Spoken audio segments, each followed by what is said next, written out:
They laughed when I first told them I was selling crafts online, their voices sharp and careless, like the clinking of empty glasses after dinner.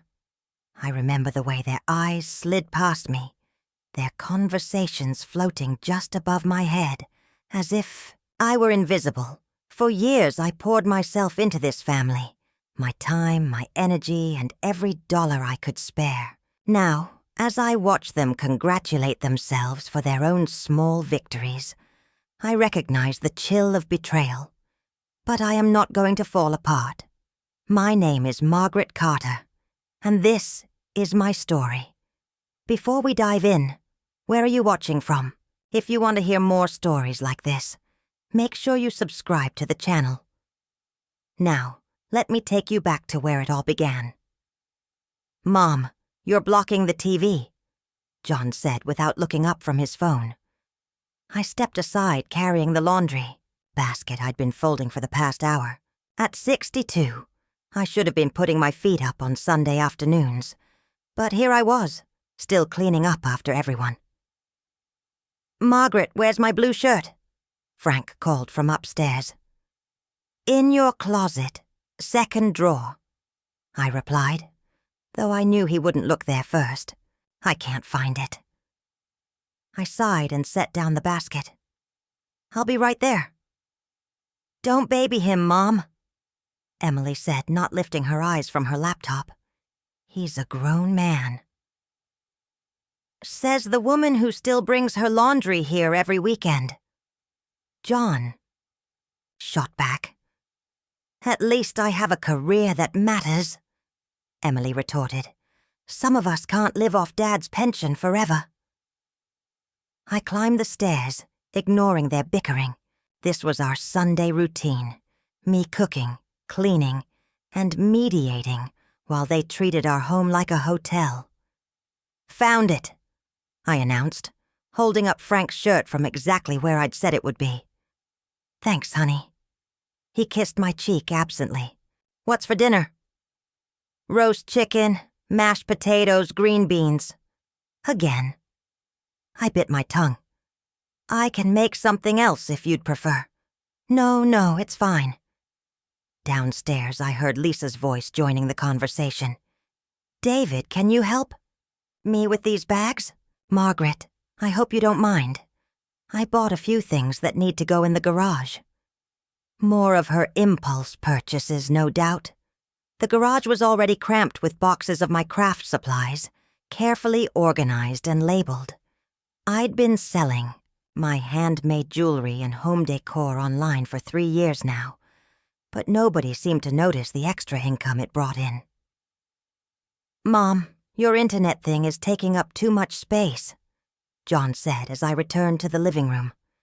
"Maybe it's time to scale back on the hobby."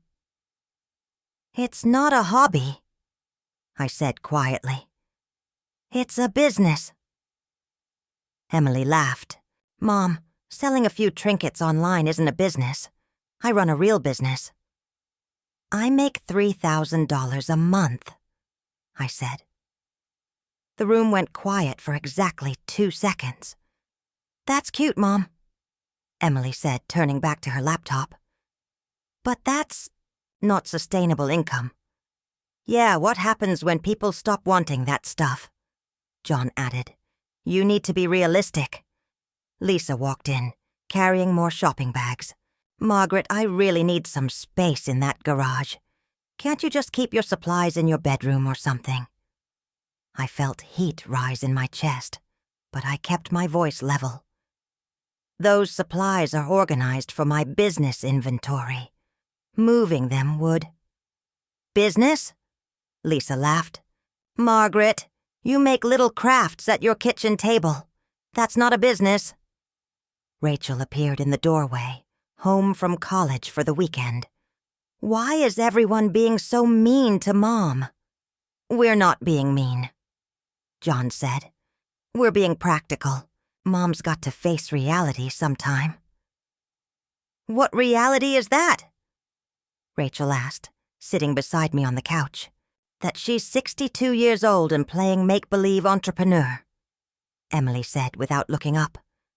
I stood up slowly, I need to check on dinner. In the kitchen, I gripped the counter and breathed deeply. Through the window, I could see Mrs. Benson watering her flowers next door. She waved and I waved back, wondering if she could see the hurt I was trying so hard to hide. "Mom?" Rachel's voice was soft behind me. "Are you okay?" "I'm fine, sweetheart. They shouldn't talk to you like that." I turned to face my youngest daughter. At 23, she was still finding her way in the world, still gentle enough to see when someone was hurting. "It's just their way," I said, though the words tasted bitter. "It's not right." I pulled the chicken from the oven, letting the familiar ritual of serving others steady my hands. But Rachel's words echoed in my mind. She was right. It wasn't right. "Dinner!" I called. They filed in. Frank adjusting his shirt, John scrolling through his phone, Emily carrying her laptop, Lisa complaining about something David had forgotten. Rachel helped me set the table, the only one who seemed to notice I existed. "This looks great, honey," Frank said, carving the chicken with the efficiency of someone who'd done it 1,000 times but never thought to cook it himself. "Mom, after dinner, can we talk about the garage?" Lisa asked, loading her plate. "I really need that space." "We all need to talk about Mom's reality check," John added, not bothering to thank me for the meal I'd spent all afternoon preparing. I sat down at my usual spot, the one closest to the kitchen so I could jump up when someone needed something. Around this table, I'd fed my family for over 30 years. I'd listened to their problems, celebrated their victories, and watched them grow into the people they'd become. But sitting there, watching them take my food and dismiss my dreams in the same breath, I realized something that made my stomach clench with a mixture of sadness and clarity. They saw me as furniture, useful, reliable, always there when needed but never worth really noticing. "Margaret, you're not eating," Mrs. Ruth observed. My sister had arrived fashionably late, as always. "Just listening," I said, taking a small bite of potatoes. "Mom's pouting about her craft corner," Emily explained to her aunt. "It's not pouting," Rachel said firmly. "It's called having feelings." "Oh, here we go," John muttered. "Rachel's gonna defend Mom's feelings." "Someone should," Rachel shot back. I watched this familiar dance, my children using me as ammunition, against each other, never quite defending me so much as attacking their siblings. Even their support felt hollow, like they were more interested in being right than in protecting me. "Let's just eat," Frank said, ever the peacekeeper when things got uncomfortable.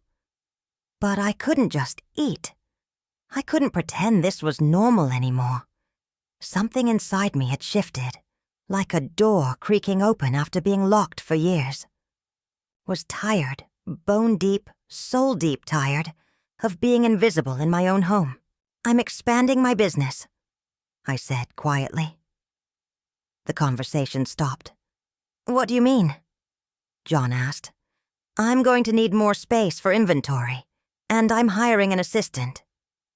Emily looked up from her laptop for the first time all evening. "Mom, what are you talking about?" "My online store. I'm expanding. The demand has grown beyond what I can handle alone." I could feel them exchanging glances, but I kept my eyes on my plate. "Margaret," Frank said carefully, "maybe we should discuss this privately first." "Why?" I asked, meeting his eyes. "You all discuss your careers at this table. Why is mine different?" The silence stretched uncomfortably.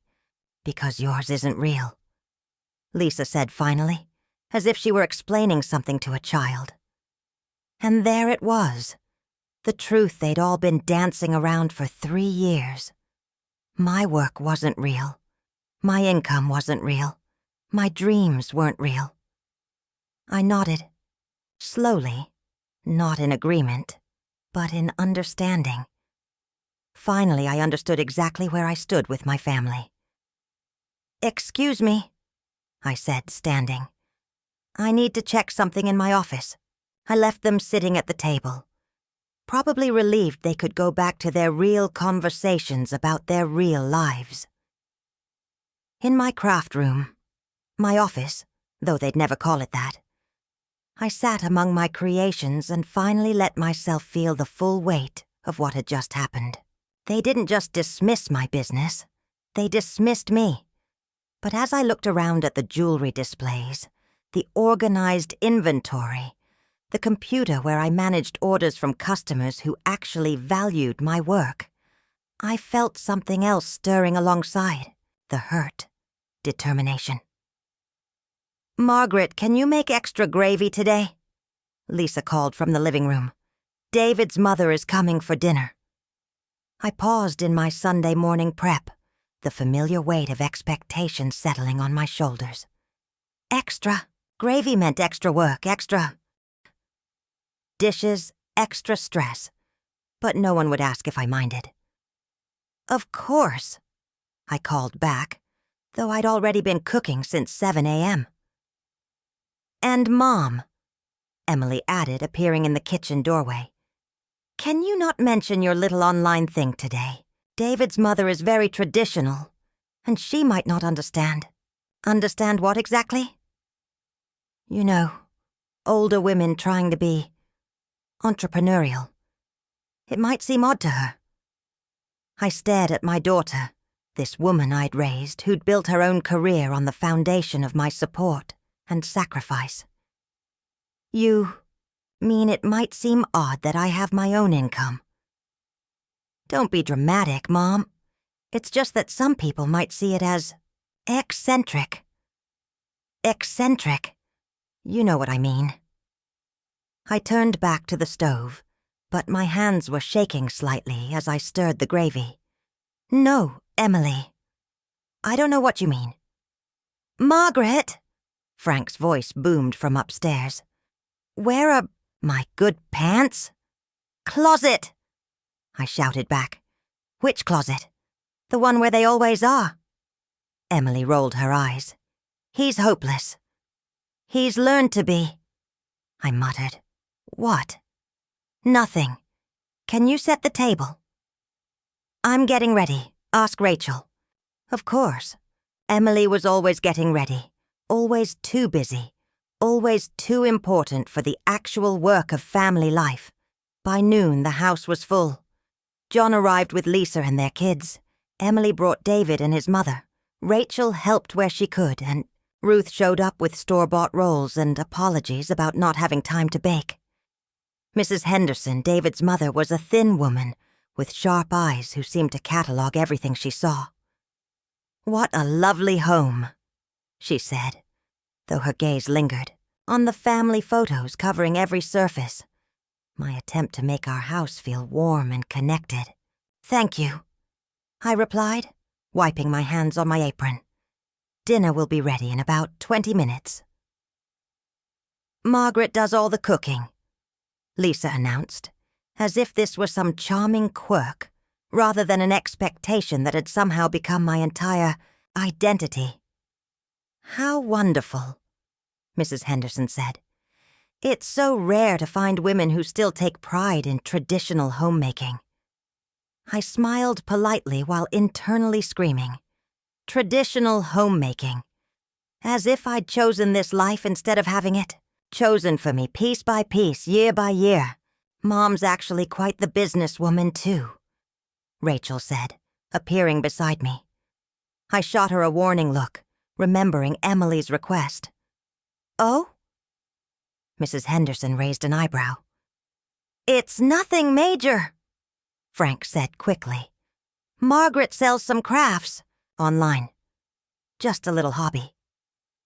"It's not a hobby," Rachel said, her voice getting that stubborn edge I recognized from her childhood. "Rachel," Emily warned. "What?" "It's not. Mom makes real money. Good money." How much money could crafts possibly make? Mrs. Henderson asked with the kind of smile that wasn't really a smile. The conversation paused, waiting for my answer. I could feel everyone's eyes on me. Some embarrassed, some curious, some already dismissive. Enough, I said simply. Enough. For what? John asked, genuine curiosity in his voice. Enough to matter. Lisa laughed, that high, nervous sound she made when she was uncomfortable. Margaret, you're being mysterious. Am I? Come on, Mom, Emily said, her voice taking on that patronizing tone she used when she thought I was being difficult. We're just making conversation. Are we? I turned to face the room full of people. Or are we doing that thing where we pretend to be interested in my life while actually making sure everyone knows it doesn't really count? The silence that followed was thick and uncomfortable. Mom, John said carefully, no one said your business doesn't count. Didn't you? When? Last week, when you called it a hobby. Yesterday, when Lisa needed garage space for her shopping and suggested I move my inventory to my bedroom. This morning when Emily asked me not to mention my little online thing, because it might seem eccentric. Mrs. Henderson's eyebrows climbed higher with each example. That's not what we meant, Emily said, her cheeks flushing. Then what did you mean? We meant. Emily struggled, looking around the room for support. We meant that you don't need to work so hard. You've earned the right to relax. Have I? Of course you have, Frank said, his voice taking on that soothing tone he used when he thought I was being emotional. You've raised 3 kids, kept this house running for 30 years. You deserve to take it easy. And if I don't want to take it easy, then that's your choice, he said, clearly thinking he was being supportive. Is it? What do you mean? I looked around the room, at Frank, who'd never cooked a full meal in his life, at John, who still brought his laundry here at 35, at Emily, who'd lectured me about my career choices while building her own on unpaid babysitting I'd provided for years, at Lisa, who saw my home as her personal storage unit. I mean, when exactly did I get to choose? Choose what? Ruth asked, her voice careful. Any of it. When did I choose to be the one who always cooks, always cleans, always remembers everyone's appointments and preferences and problems? When did I choose to be the one whose dreams don't matter as much as everyone else's convenience? Margaret, Mrs. Henderson said, her voice carrying the authority of someone used to managing uncomfortable situations. Perhaps we should focus on this lovely meal you've prepared. And there it was, the gentle redirection away from my feelings, back to my function. Even a stranger could see exactly what my role was supposed to be. You're right, I said, standing. Let me check on the roast. In the kitchen, I leaned against the counter and closed my eyes. I could hear them talking in the dining room. Probably about me. Probably about how I was going through some kind of phase. Mom? Rachel's voice was soft behind me. I'm fine, sweetheart. No, you're not. I turned to look at her. This daughter who still saw me as a person instead of just a function. They're planning a trip to Hawaii, she said quietly. John and Emily. They were talking about it before you came in. That's nice for them. They're not including you. I felt the words hit me like a physical blow, but I kept my expression, neutral. Of course not. Someone needs to watch the house. Mom, that's not why. Why then? Rachel's eyes filled with tears. Because they don't think you'd fit in. The honesty of it brutal and clean, actually felt better than all the careful lies everyone else wrapped around the truth. I see. I told them it was horrible. What did they say? That you wouldn't want to go anyway, that you'd be more comfortable at home. I nodded slowly.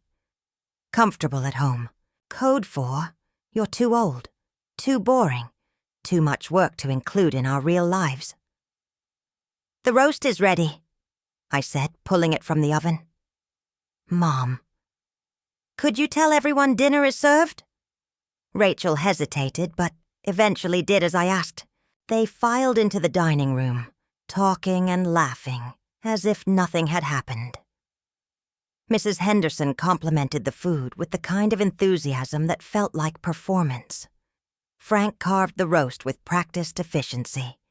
Everyone filled their plates and resumed their conversations about work, travel, and all the important things that filled their important lives. I sat at my usual spot and listened to them plan their Hawaii trip right in front of me, their voices bright with excitement about beaches and resorts and adventures I'd apparently never be invited to share. This roast is delicious, Margaret, Mrs. Henderson said. Thank you. You really are an excellent cook. David's father would have loved this. That's kind of you to say. It's such a gift, being able to create a warm home for your family. I looked around the table at my family, my warm, ungrateful, dismissive family, and felt something cold settle in my chest. Yes, I said quietly. It's quite a gift. But for the first time in 30 years, I found myself wondering, what if I decided to give my gifts to someone who actually wanted them? Surprise! They all shouted as I walked into the dining room. I'd been expecting a quiet Tuesday evening, maybe some leftover soup and an early bedtime. Instead, I found my dining room decorated with balloons and streamers, the good china set out, and a cake sitting in the center of the table. What's all this? I asked, though I could see John's chest puffed out with pride. This had his fingerprints all over it. Celebration dinner, he announced. I closed the Henderson deal today. 6 figures, Mom. 6 figures. That's wonderful, sweetheart, I said, meaning it. John had worked hard for this. We thought we should celebrate, as a family, Emily added, though she was busy taking photos of the setup for her social media. I made the cake, Lisa announced, which meant she'd picked it up from the bakery on her way over. It's beautiful, I said, because it was, and because that's what you say. Sit, Frank said, pulling out my chair. Tonight, we're celebrating our boy. They'd ordered Chinese takeout, expensive Chinese takeout, I could tell from the containers, and filled our good plates with lo mein and sweet and sour pork. It was festive and spontaneous, the kind of family gathering I'd always dreamed of. So tell us about the deal, Ruth said, settling into her usual spot. John launched into the story with the enthusiasm of someone who'd been waiting to tell it all day. The presentation, the negotiations, the moment he knew he'd won them over. I listened and smiled and asked the right questions, genuinely proud of his success. 6 figures, Emily mused. That's real money, John. You're officially successful, unlike some people's internet hobbies, Lisa said with a laugh, reaching for more rice. The comment hit the air like a discordant note in a symphony. What do you mean? Rachel asked, her voice immediately defensive. Oh, come on, Lisa said, waving her chopsticks. I'm just saying there's a difference between real success and whatever Margaret does in that craft room. Lisa, David said quietly, a warning in his voice. What? I'm not being mean. I'm just pointing out that there are real businesses, And then there are hobbies that make a little pocket money. Mom's business isn't a hobby, Rachel said, her voice getting that stubborn edge. Sweetie, Emily said, her voice dripping with patronizing sweetness. Making jewelry at the kitchen table isn't the same as what John does. Why not? Rachel challenged. Because, John said, leaning back in his chair with the confidence of someone who'd just made 6 figures. Real business requires real skills. Strategy, negotiation, market analysis, not just gluing things together. I felt heat rise in my chest, but I kept my voice level. I don't glue things together. Figure of speech, Mom, John said, grinning. The point is, what I did, today, that's business. That's providing real value in the real world. And what I do isn't. The question hung in the air for a moment. Of course it's valuable, Frank said quickly. It keeps you busy, gives you something to do with your time. Something to do with my time. You know what he means, Emily said. It's nice that you have a creative outlet. A creative outlet. Margaret, Ruth said, her voice careful. They're not trying to diminish what you do. Aren't they? Of course not, John said, his voice taking on that slightly impatient tone he used when he thought someone was being unreasonable. We're just saying there's a difference between a real career and a retirement hobby. Retirement hobby. You keep repeating what we say, Lisa observed. It's weird. Is it? Mom, Emily said, setting down her chopsticks. What's wrong? With you tonight? We're trying to celebrate, John, and you're being difficult. Difficult. There was that word again. The one they used whenever I had feelings they didn't want to deal with. I'm being difficult because I'm asking what makes John's business more real than mine. Experience, for one thing, John said. Education. I have an MBA, Mom. I understand markets, profit margins, scalability. Do you think I don't understand profit margins?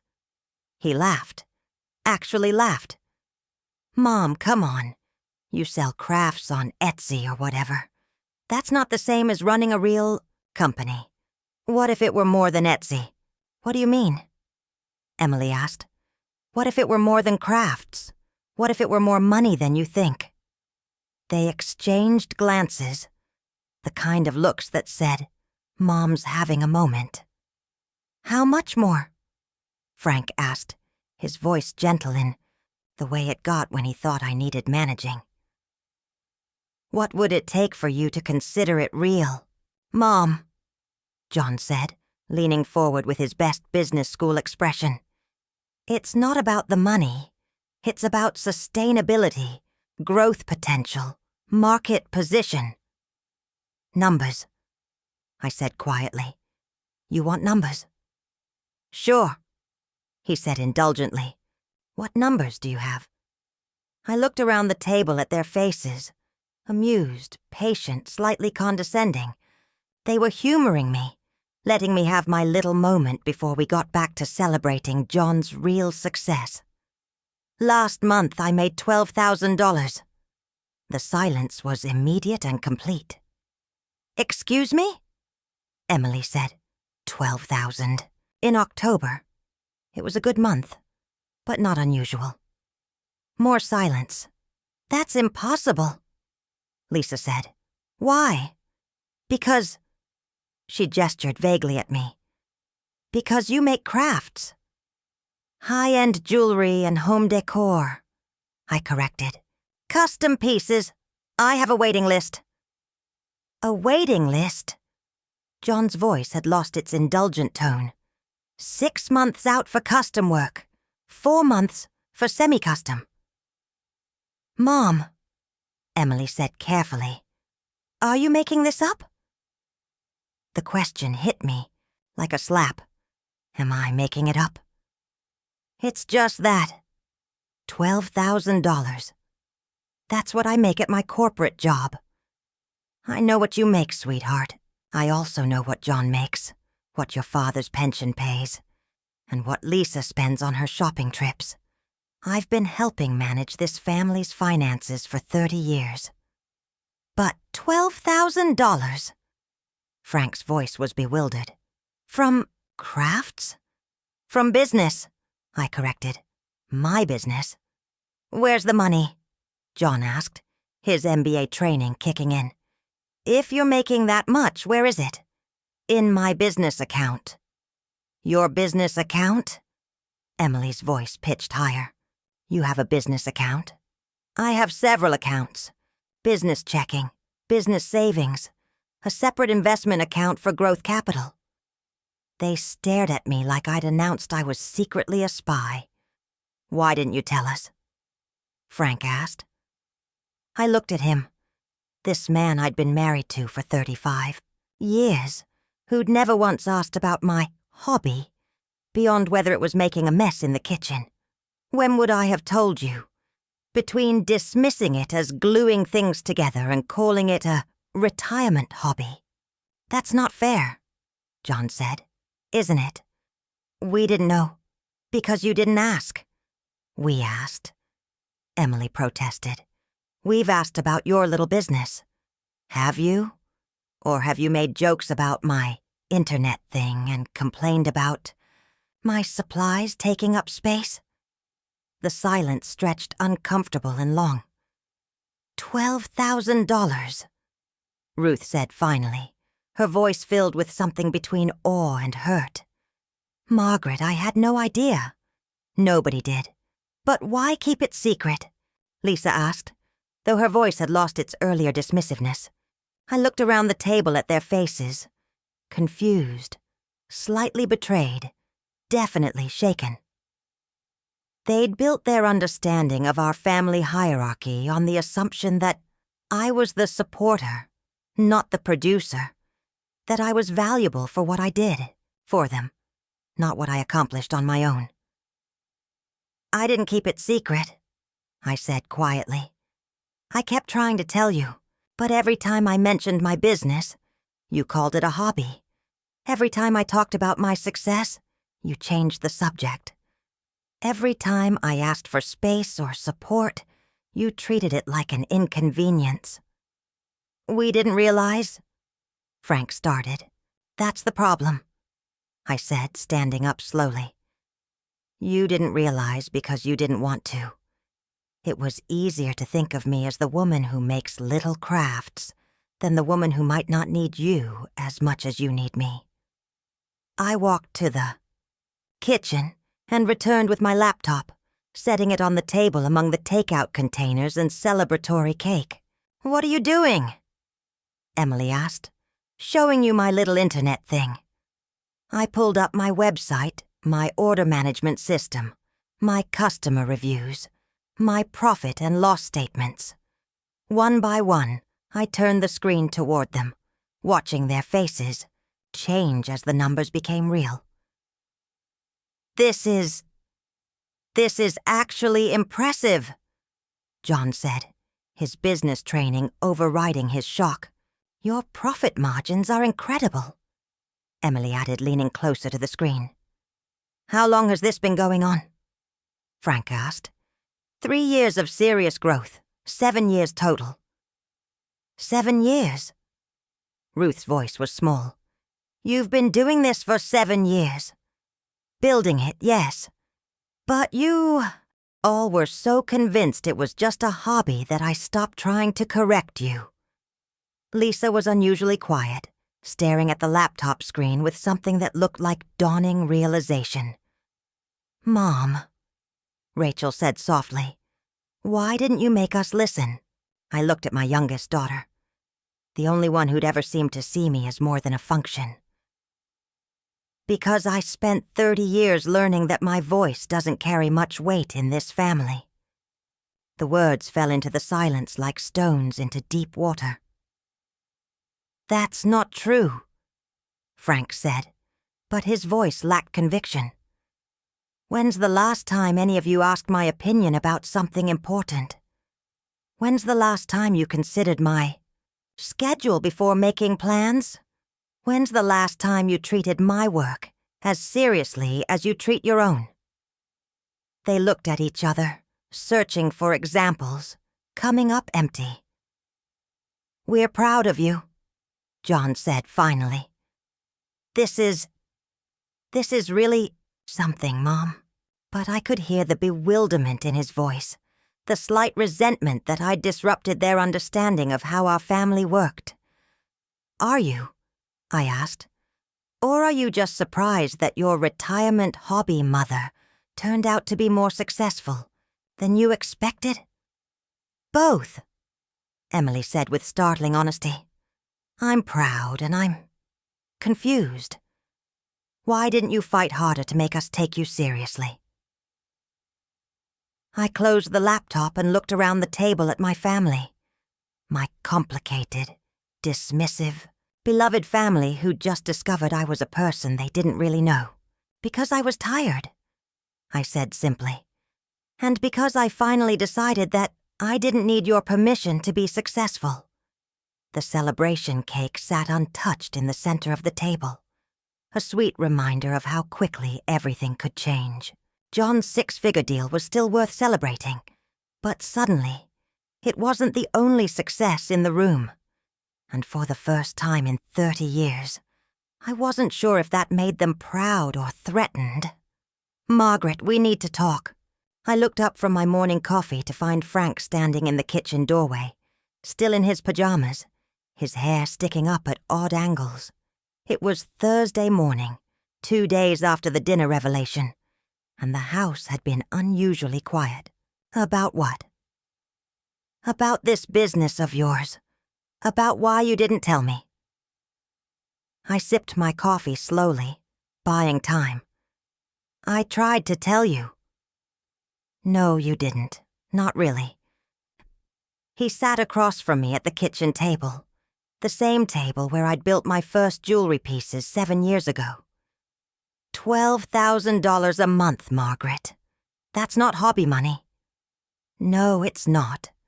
So why didn't you make me understand?" I studied his face.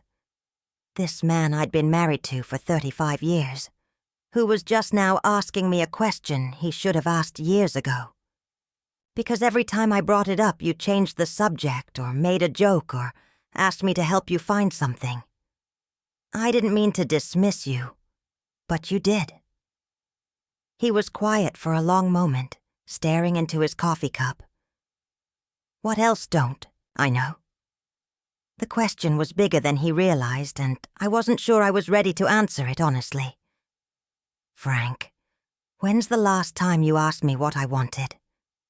"What do you mean?" "I mean, when's the last time you asked about my dreams, my goals, my plans for the future that didn't involve cooking dinner or managing everyone else's schedule?" He opened his mouth to answer, then closed it again. "I don't know," he admitted. "Neither do I." My phone buzzed with a text from Helen Morrison, my old college roommate who'd reached out after seeing my business featured in a craft magazine. We'd been talking for weeks about expansion opportunities, about turning my one-woman operation into something bigger. "Who's that?" Frank asked. "Helen Morrison. She's helping me with some business planning." "I don't remember a Helen Morrison." "My college roommate. We reconnected recently." "Oh." He looked hurt, like I'd been keeping secrets from him, which, I realized, I had been. "What kind of business planning?" "Expansion. Maybe hiring some help, getting a proper studio space instead of working out of the craft room." "You want to move your business out of the house?" The alarm in his voice was telling. As long as my business operated from the craft room, it could be contained, managed, kept small enough not to disrupt the real hierarchy of our household. I might need to. The volume has grown beyond what I can handle in that space. But you like working from home. Do I? Don't you? I realized he genuinely didn't know. After 7 years of building this business from our kitchen table, he had no idea whether I enjoyed working from home or simply accepted it as my only option. I like having options, I said carefully. The front door opened and closed. Rachel, arriving for one of her increasingly frequent visits. "Morning, Mom." "Dad?" She kissed the top of my head and poured herself coffee. "You two look serious." "We're talking about Mom's business," Frank said. "Good. It's about time." "Rachel," I warned. "What?" "It is. You've been successful for years, and everyone's been acting like you're playing house." Frank winced. "I wasn't acting like that." "Dad, last month you asked Mom to move her craft supplies so you could store your golf clubs in the garage." "Those weren't craft supplies," I said quietly. "They were $15,000 worth of inventory." Frank's coffee cup hit the table a little too hard. $15,000. Raw materials, finished pieces waiting for shipment, custom orders in progress. In our garage? In my organized, climate-controlled, professionally arranged workspace in our garage. I asked you to move $15,000 worth of inventory so I could store my golf clubs. You did. He put his head in his hands. "Jesus, Margaret! I'm an idiot!" "You're not an idiot. You just never asked what you were looking at." Rachel sat down with us, wrapping her hands around her coffee mug. "Mom, can I ask you something?" "Of course." "Why didn't you fight harder? I mean, if someone dismissed my job the way everyone dismissed yours, I'd lose my mind." It was a fair question, one I'd been asking myself for weeks. Because fighting would have required me to believe I deserved to be taken seriously. And after 30 years of being told my role was to support everyone else's dreams, I wasn't sure I did. "But you do deserve it," Rachel said fiercely. "I'm starting to believe that." My phone rang. Helen. Right on schedule for our morning check-in. "I should take this," I said, standing. "Margaret's business calls," Frank said to Rachel, his tone somewhere between proud and bewildered. I walked to the craft room, my office, and closed the door. "Good morning, Helen." "Morning. Superstar, how are you feeling about our conversation yesterday?" Helen had proposed something that both excited and terrified me. A partnership that would take my business from a one-woman operation to a full-scale company. "I'm scared," I admitted. "Good. Fear means it matters. Have you told your family about the partnership opportunity?" "Not yet." "Why not?" I looked around my craft room, my sanctuary, my proof that I was more than just a wife and mother and family manager. Because I'm not sure they'll understand that this isn't about them. Meaning they'll want to know how it affects them, what they get out of it, how it changes their lives. And for once, I want to make a decision that's just about me. You have every right to do that. Do I? Margaret, you're a grown woman who's built a 6-figure business from scratch. You don't need anyone's permission to expand it. The words hit me like a revelation. I didn't need permission. I'd been asking for it, hoping for it, waiting for it, but I didn't actually need it. You're right. I'm always right. That's why you called me. I laughed, feeling lighter than I had in weeks. So what's the next step? I'll send you the formal proposal this afternoon. Look it over, ask any questions you have, and then we'll set up a meeting with the investors. Investors. Real investors, Margaret. People who see the potential in what you've built and want to help you grow it.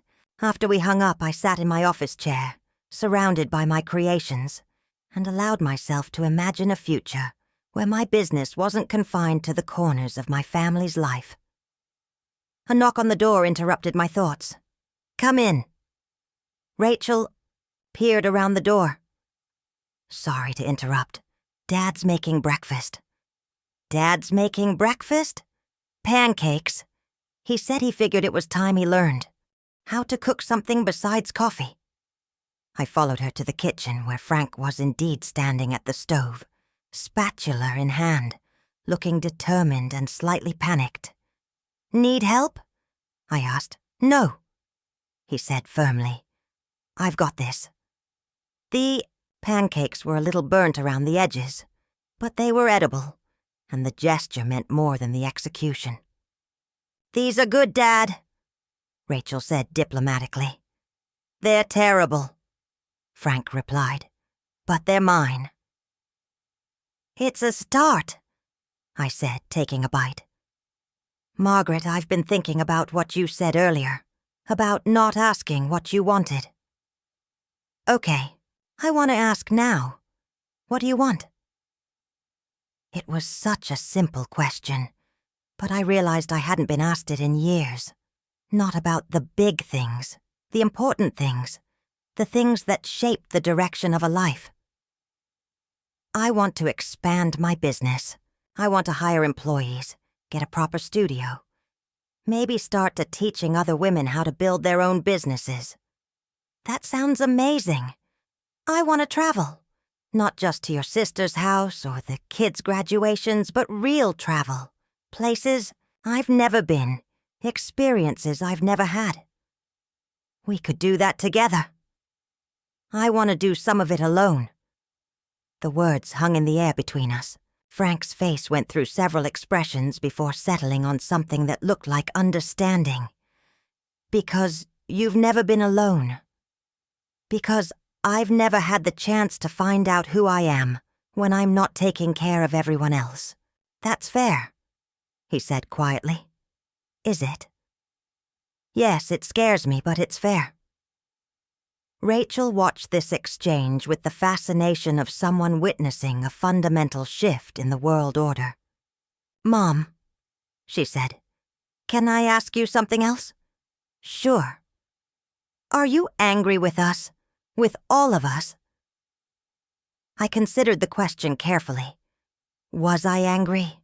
Or was I something else entirely?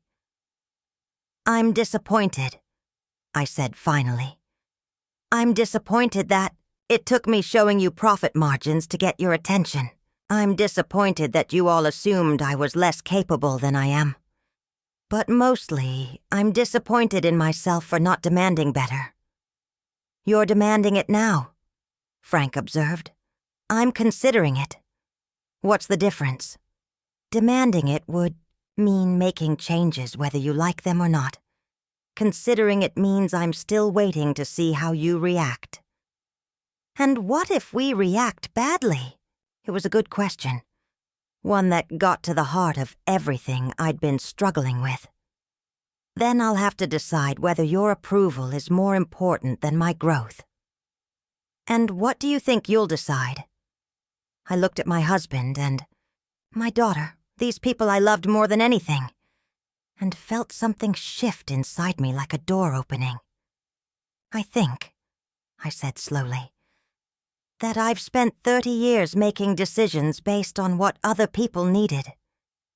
Maybe it's time to find out what happens when I make decisions based on what I need." Frank nodded slowly. "That's terrifying. For you or for me?" "Both." "Good," I said, surprising myself. Maybe terrifying is exactly what we need. My phone buzzed with an email from Helen, the formal partnership proposal, right on schedule. "I need to review some documents," I said, standing. "Business documents?"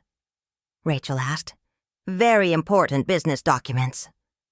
As I walked back to my office, I heard Frank say to Rachel, "Your mother's becoming a very interesting woman." "She always was," Rachel replied. "You just never noticed. I closed the door behind me and opened Helen's email, ready to find out what kind of woman I might become when I stopped asking for permission and started taking action. Margaret, my car insurance was cancelled. John's voice on the phone carried that particular note of panic that meant he expected me to fix whatever had gone wrong. I'm sorry to hear that, I said, not looking up from the partnership document spread across my desk. What do you mean you're sorry to hear that? You always handle the insurance. Do I? Yes, you do. You've been handling it for years. I set down my pen and leaned back in my chair. John, you're 35 years old. What does that have to do with anything? It means you're old enough to handle your own insurance. Silence on the other end of the line. But I always did a lot of things. That doesn't mean I always will. Mom, what's going on? This isn't like you. Maybe it's exactly like me, and you just never paid attention.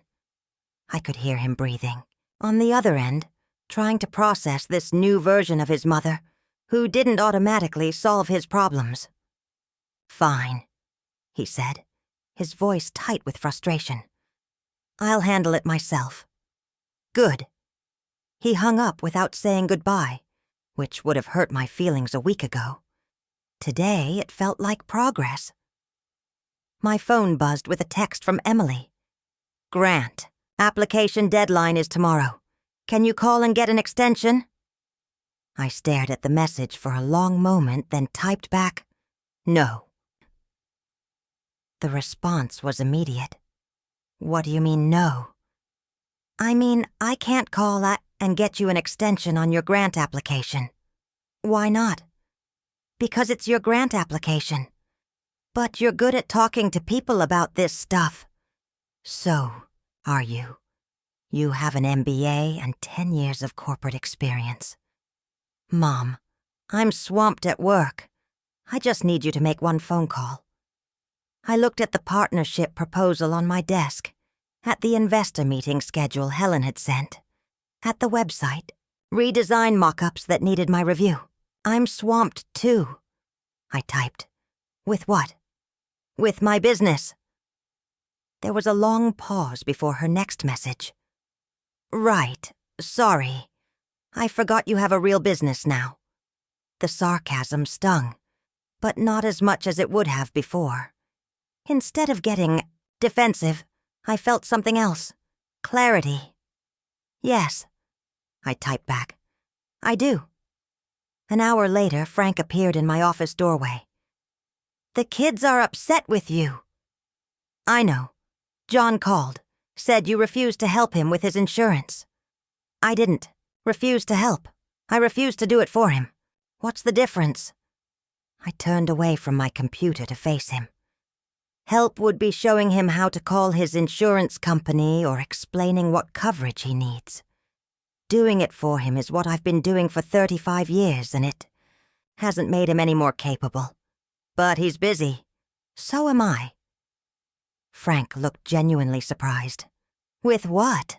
I gestured to my desk, covered with business documents, marketing materials, and financial projections. Oh, he said. Right. Frank, do you know what I do all day? You. Work on your business. I run a company. I manage inventory, handle customer service, design new products, coordinate with suppliers, maintain my website, process orders, handle shipping, manage my finances, and plan for growth. Yesterday I had calls with 3 potential investors and reviewed contracts for a partnership that could triple my revenue within 2 years. He stared at me like I was speaking a foreign language. I didn't realize, he said. No one did. Because it was easier to think of me as someone who makes crafts in her spare time than someone who works 60 hours a week building a business. 60 hours a week? At least. When do you think I do all this work? While I'm cooking dinner and doing laundry and managing everyone else's problems? I thought you enjoyed the crafts, like a hobby. I do enjoy it. I also work incredibly hard at it. Those two things aren't mutually exclusive. My phone rang. Helen, calling for our scheduled afternoon check-in. I need to take this, I said. Margaret's business call. Frank said like he was trying out the words to see how they felt. I answered on the third ring. Hi, Helen. How are you feeling about the proposal? Excited, nervous, ready. Good. The investors want to meet next Tuesday. Can you make it to Chicago? Chicago? Full presentation, formal pitch. This is the real deal, Margaret. I looked at Frank, who was listening with growing alarm.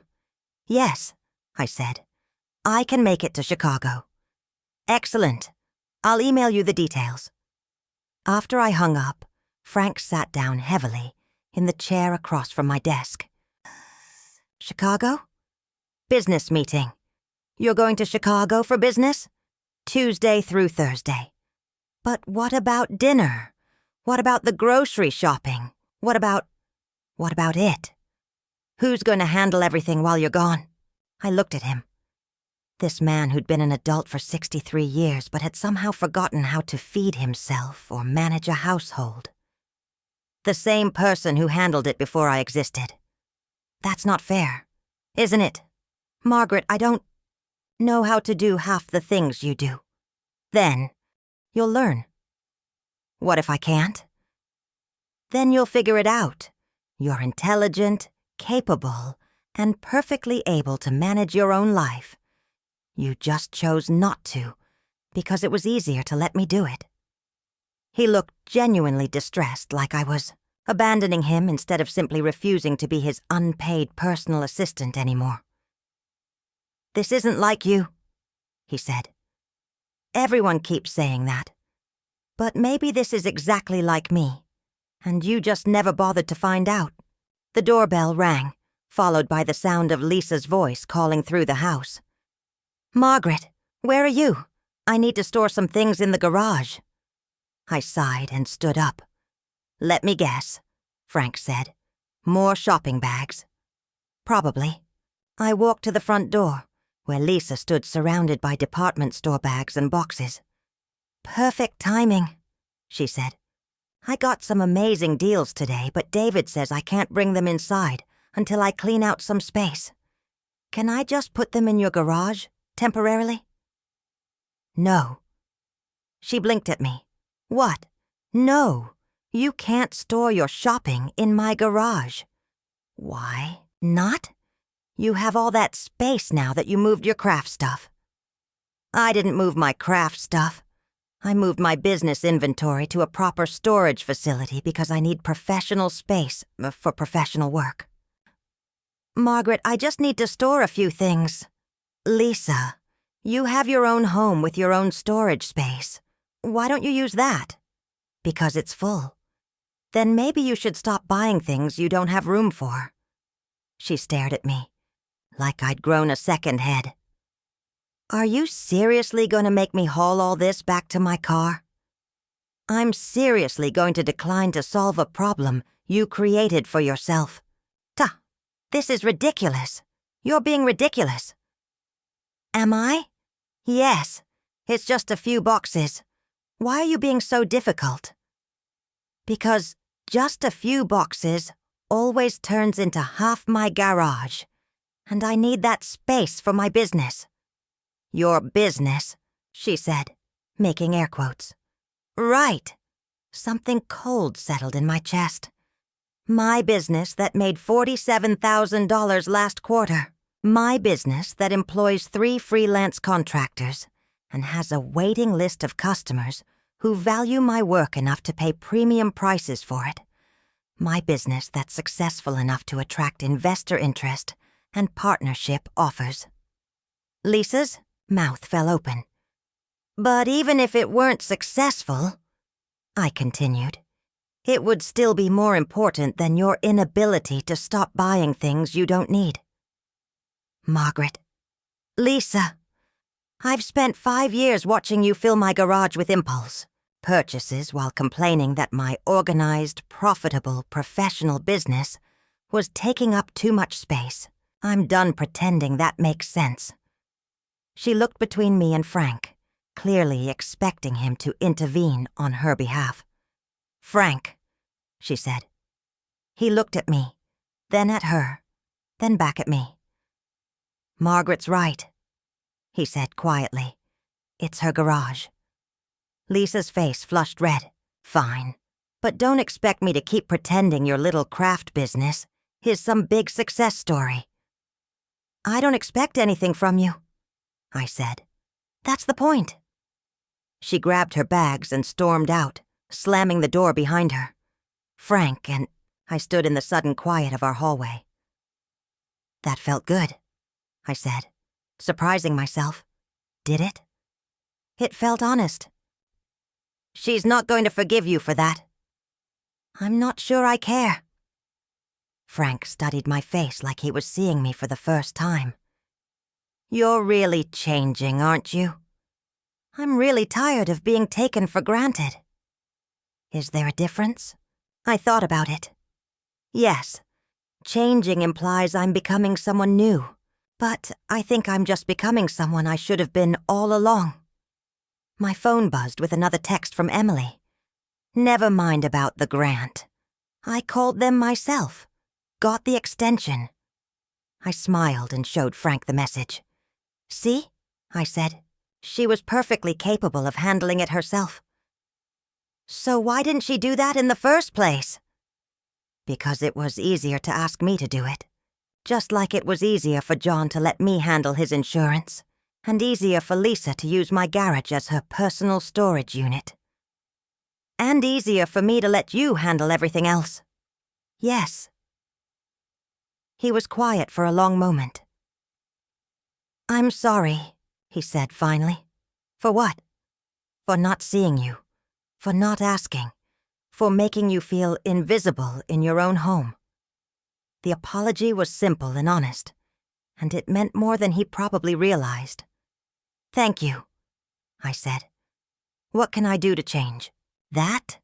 Start by learning to cook something besides pancakes." "What else?"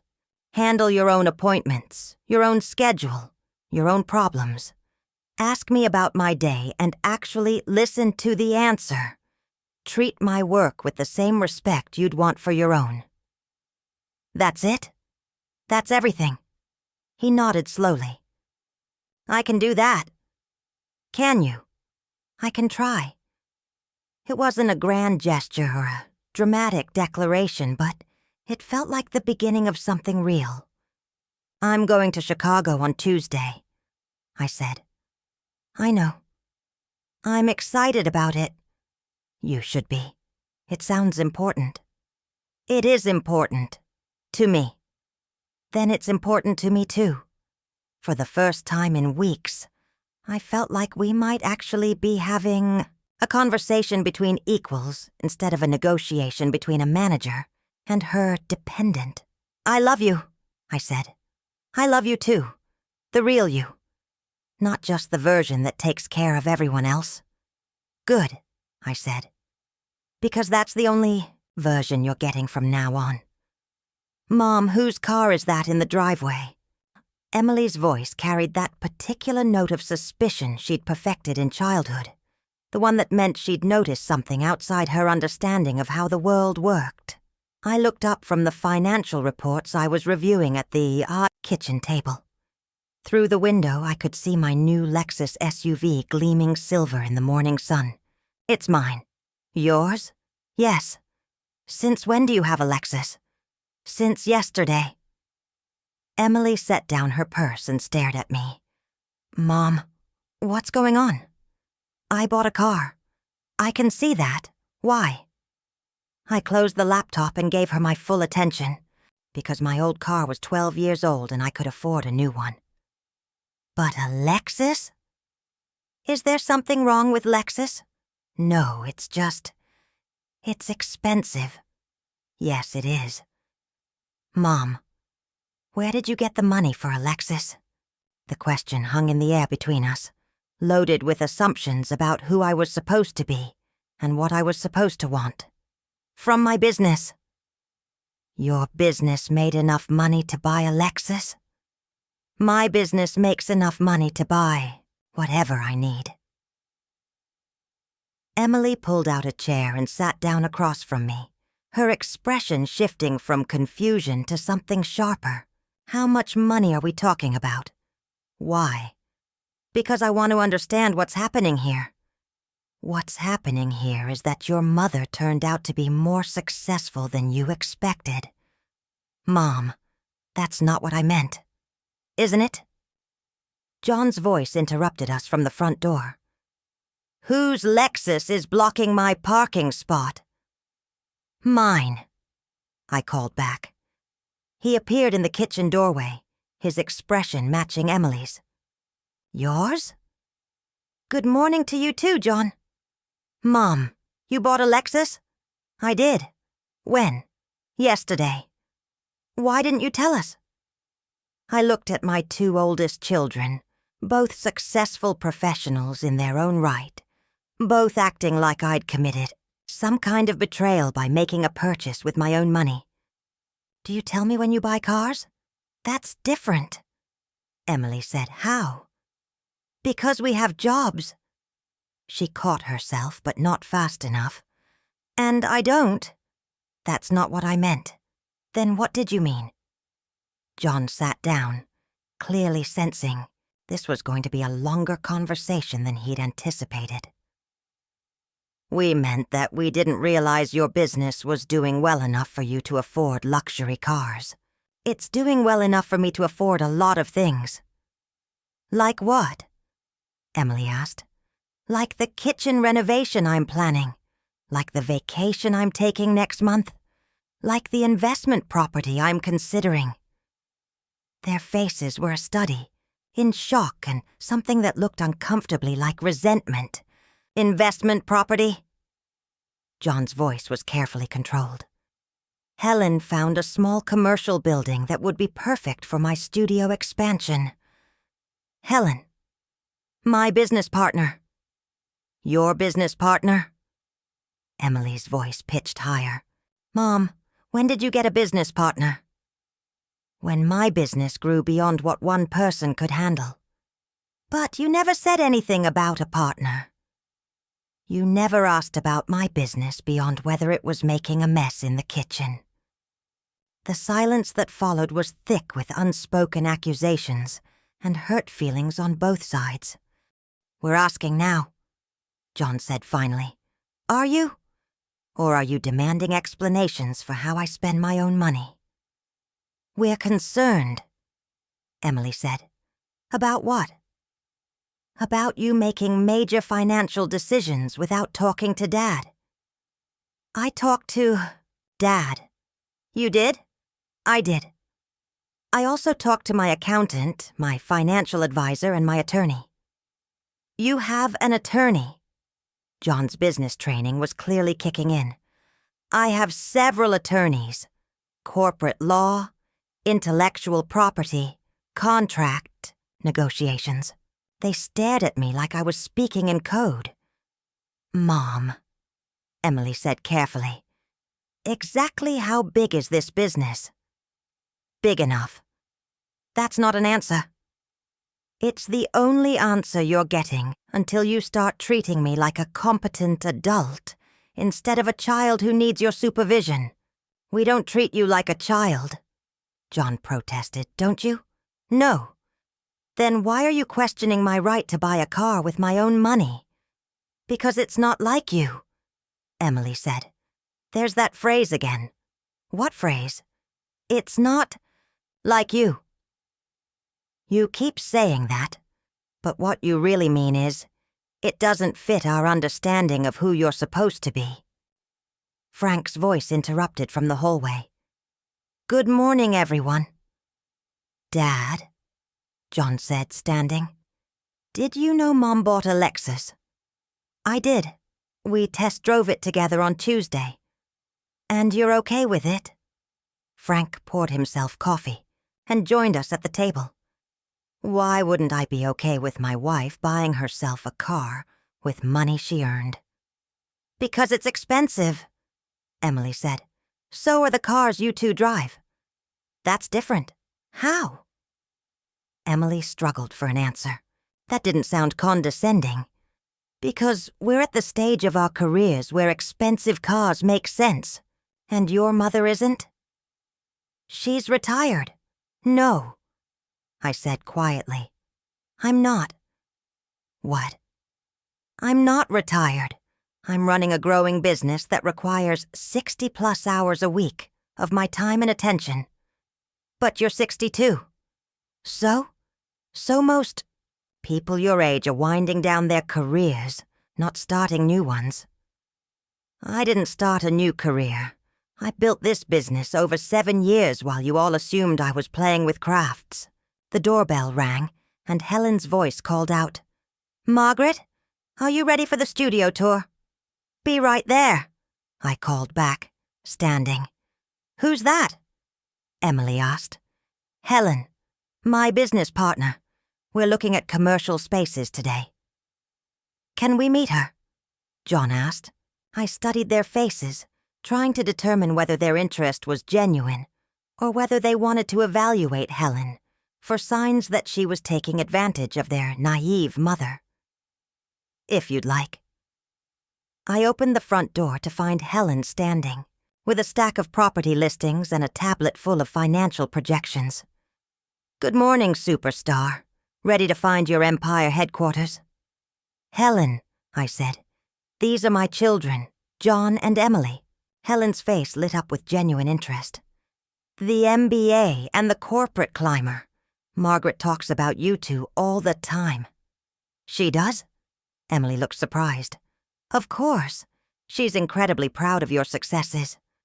What kind of business do you and our mother have together?" John asked, his tone polite but probing. "We're scaling her jewelry and home decor business into a full lifestyle brand. Margaret's built something remarkable here. 6-figure annual revenue, premium price, points, loyal customer base, incredible growth potential. 6 figures?" Emily's voice was faint. "Last year was her best yet. This year we're projecting significant growth, especially with the new product lines and the commercial space." "New product lines?" John asked. "Margaret didn't tell you. About the home fragrance collection? Or the custom furniture pieces? She's expanding beyond jewelry into full-service luxury home design." They looked at me like I was a stranger. "I mentioned I was diversifying," I said mildly. "You said you were expanding." Emily corrected. "Diversifying is expanding." Helen looked between us, clearly sensing undercurrents she didn't understand. "Should I wait in the car?" she asked diplomatically. "No," I said. "We were just finishing. Up here." I grabbed my purse and business portfolio from the counter. "Where are you going?" Frank asked. "To look at studio spaces. I'll be back this afternoon." "What about lunch?" "What about it?" "What should I make for lunch?" I stopped and turned to look at him. This man who'd eaten lunch every day for 63 years, but somehow couldn't figure out how to feed himself when I wasn't there to do it. "Frank, you're an intelligent, capable adult. I'm sure you can figure out lunch." "But what if the kids want to stay?" "Then they can help you figure it out." John and Emily exchanged glances. "Mom," Emily said, "we were hoping to talk more about your business plans." "Were you?" "Yes. As your family, we want to make sure you're making good decisions. As my family, you want to make sure I'm not making decisions that inconvenience you. That's not fair, isn't it?" Helen cleared her throat diplomatically. "Margaret, we do have appointments." "Of course." I turned back to John and Emily. "If you want to know about my business, you can read about it like everyone else. My website has all the information you need." "Your website?" "Margaret Carter Designs. Come, Helen redesigned it last month. It's quite professional. I walked toward the door, then stopped and turned back. And if you're concerned about my decision-making, you might want to consider that I've been making excellent decisions for 7 years, while you all assumed I was playing with hobby supplies. Helen and I were halfway to her car when I heard Emily call out, "Mom, wait!" I turned to see both my children standing on the front porch, looking lost and slightly desperate. "We're proud of you," John said. We didn't know." "I know you didn't know. The question is why you didn't want to know." "We did want to know," Emily protested. "Did you? Or did you want to keep me in a role that was comfortable for you?" They couldn't answer that question, and their silence was answer enough.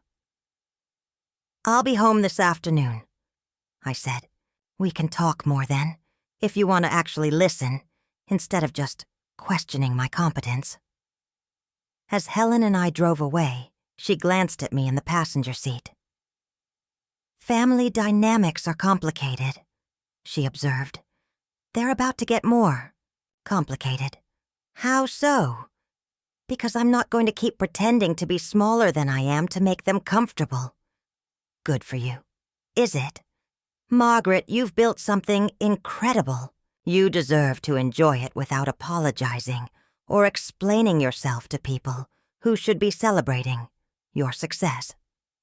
Even if those people are my family. Especially if those people are your family." As we pulled into the parking lot of the first commercial property, I felt something settle in my chest, a quiet confidence I hadn't felt in years. My family was about to discover who I really was, whether they liked it or not. "We need to have a family meeting."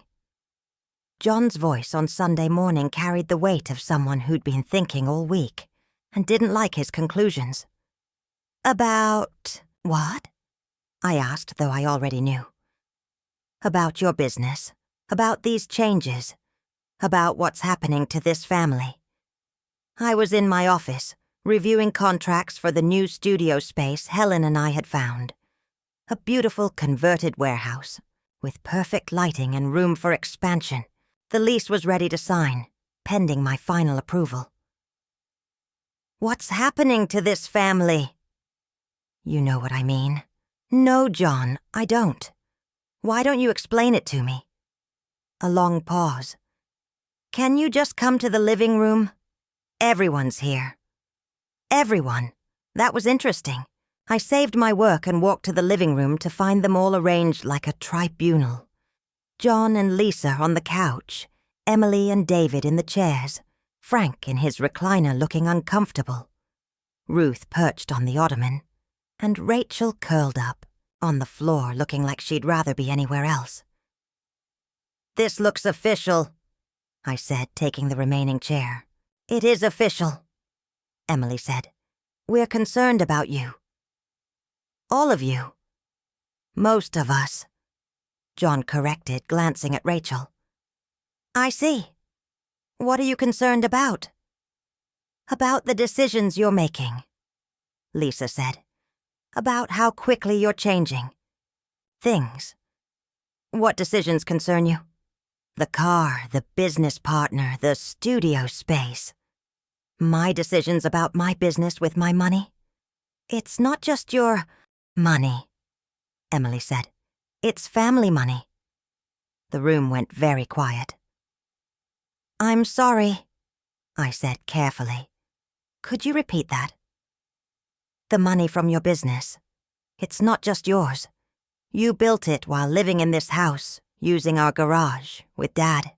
Supporting you." "Stop," I said, my voice cutting through hers like ice. "Stop right there." "Mom, no. You don't get to finish that sentence. You don't get to claim ownership of my work because I had the audacity to build a business while married. That's not what we're saying," John said quickly. "Then what are you saying?" We're saying that major financial decisions should be discussed with the family. Should they? Yes. Whose major financial decisions? Mwah, everyone's. Really? Did you discuss your house purchase with me? Your car loan? Your investment portfolio? That's different. How? Because we're younger. We're still building our careers. And I'm not. You're 62, Mom. So I've heard. What does that have to do with my right to make decisions about my own business? Lisa leaned forward. It has to do with being responsible. With thinking about the family's future. The family's future. Yes. Lisa, exactly how much of your shopping budget did you discuss with this family before spending it? That's not the same thing. Why not? Because I don't make major purchases without discussing them with David. And I discussed my major purchases with Frank. Did you? Emily challenged. Every single one. Frank, did I discuss the car purchase with you? You did, he said quietly. The studio lease? Yes. The business partnership. We talked about it extensively. Emily's face flushed. But you didn't discuss it with us. With you. With the family. Emily, you're 33 years old. Why would I discuss my business decisions with you any more than you discuss your career decisions with me? Because your decisions affect all of us. How? Because... She struggled for an answer that didn't sound selfish. Because they change the family dynamic. Now we're getting to the truth. What do you mean? I mean, you're not concerned about my financial decisions. You're concerned that I'm not playing my assigned role anymore. What role? John asked, though his voice suggested he already knew. The role of the supportive background figure who makes everyone else's lives easier without having inconvenient needs or ambitions of her own. The silence was deafening. That's not fair, Ruth said finally. Isn't it, Ruth? When's the last time any of you asked me what I wanted before making plans that affected me? We always consider you, Emily protested. Do you? When you planned the Hawaii trip, did you consider what I might want? We thought you'd want to stay home. Did you ask me? No, but... When you decided to clean out the garage, did you ask if I needed that space? We didn't know it was important business inventory, John said, because you didn't ask. You saw my organized, labeled, systematically arranged supplies and called them junk. We apologized for that. Did you? Or did you just apologize for not realizing it was worth money? The distinction hung in the air like smoke. Mom, Rachel said quietly. What do you want us to do? I looked at my youngest daughter. The only one who seemed to understand that this conversation was about more than money or business decisions. I want you to treat me like a competent adult who has the right to make decisions about her own life. We do, Lisa said. Do you? Then why are we having this meeting? Because we're family, John said. Families discuss major decisions.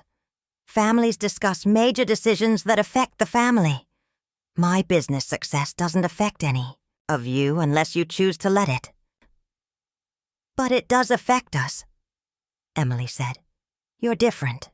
You're not available the way you used to be. Available for family things, for helping with problems, for managing things, for being there when we need you. The words hung in the air like an accusation wrapped in velvet. Available, I repeated slowly. Emily, when you say I'm not available, what you mean is that I'm not dropping everything the moment you have a need. That's not what I mean, isn't it? When you called last Tuesday about babysitting Emma because your regular sitter was sick, And I said I had a client meeting. What was your response? Emily's face flushed. I said it was fine. After you said what else? Silence. After you said, I guess your little hobby is more important than your granddaughter. I was stressed. You were angry that I had priorities other than your convenience. John shifted uncomfortably. Mom, we're not trying to control you. Then what are you trying to do? We're trying to understand why you're making these changes without discussing them with us. John, you bought a boat last year. Did you discuss it with me? That's different. How?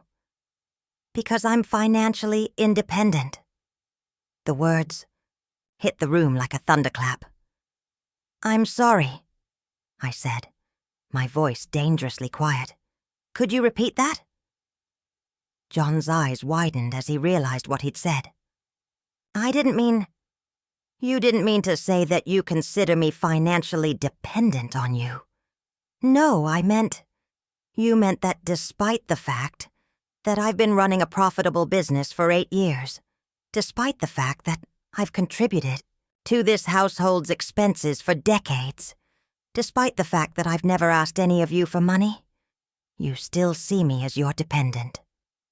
The silence was deafening.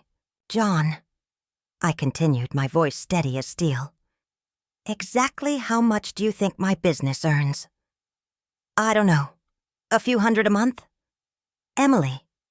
Maybe 1,000? Lisa? She shrugged. Enough for craft supplies? I walked to my purse and pulled out my phone. I pulled up my business banking app and turned the screen toward them. This is my business account balance. This is my monthly gross revenue from last month. These are my quarterly earnings statements for the past 2 years. The numbers on the screen made Frank sit up straight in his recliner. Ruth gasped. Rachel's eyes went wide. Jesus Christ, Mom, John whispered. Language, I said automatically, then caught myself. Actually, no. Express yourself however you need to, John, because now you understand what you've been calling a hobby. Emily stared at the phone. This can't be right. It's right. Helen helped me set up proper accounting systems 2 years ago. Every transaction is documented, every expense tracked, every tax payment made quarterly and on time. Helen, Frank asked. My business partner, the woman you've all dismissed as that friend from craft class. Business partner? Lisa said sharply. Yes. She handles marketing and expansion while I focus on production and design. We've been planning to open a studio space. Without telling us? Emily demanded. Emily, do you tell me about your business meetings, your strategic plans, your partnership negotiations? That's different. Why? Because... She struggled for an answer that didn't make her sound like a hypocrite. Because you assumed I was incapable of having real business partnerships, real plans, real success. Ruth cleared her throat. Margaret, we had no idea. Ruth, I've tried to tell you, all of you, for years. Remember when I won the regional artisan award 3 years ago? Vaguely, John said. I brought home a trophy and a check for $5,000. I was so excited. Do you remember what you said, John? He shook his head. You said, That's nice, Mom. Hey, did you remember to pick up my dry cleaning? The memory hung between us like smoke. And Emily, when I told you I'd been featured in Artisan Monthly, you said, That's great, and immediately started talking about your promotion.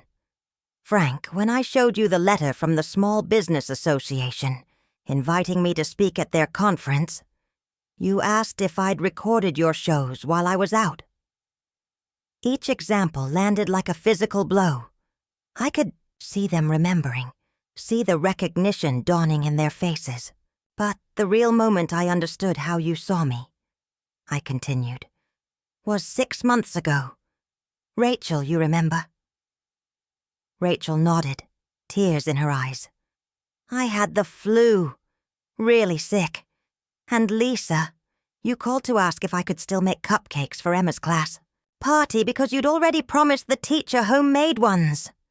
Lisa's face went white.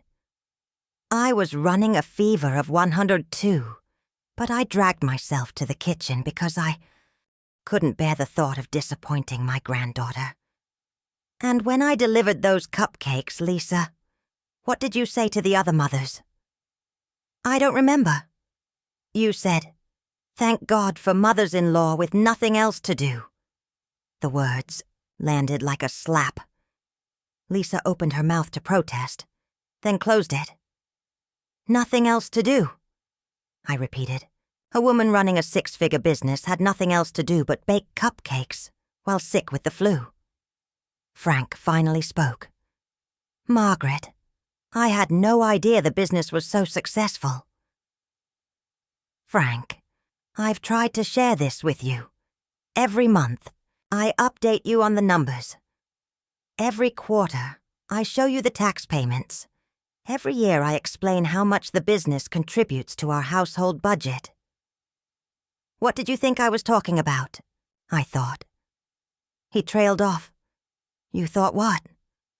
"I thought you were exaggerating, making it sound bigger than it was because you were proud of it."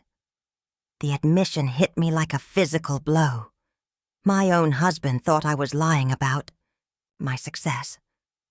"You thought I was delusional." "Not delusional, just enthusiastic." "Frank, when I told you last month that I'd paid off the remainder of our mortgage with business income, what did you think I meant?" His face went pale.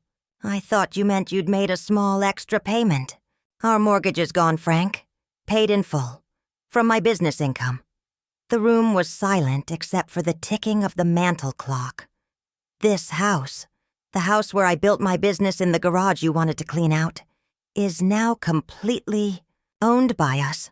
No monthly payments, no interest. Paid for by the woman whose work you thought was make-believe. Emily found her voice first. "Mom, we didn't know." "You didn't know because you didn't listen. You didn't ask. You didn't think I was worth taking seriously." "That's not true," John protested. "Isn't it? John, what's the name of my business?" Silence. "Emily, what products do I sell?" More silence. "Lisa, who are my primary customers?" Nothing. "Frank, what awards have I won?" My husband of 35 years stared at me blankly. "Rachel," I said gently, "what's the name of my business?" "Carter Creations," she said quietly. "You make custom home decor, personalized gifts, and seasonal collections.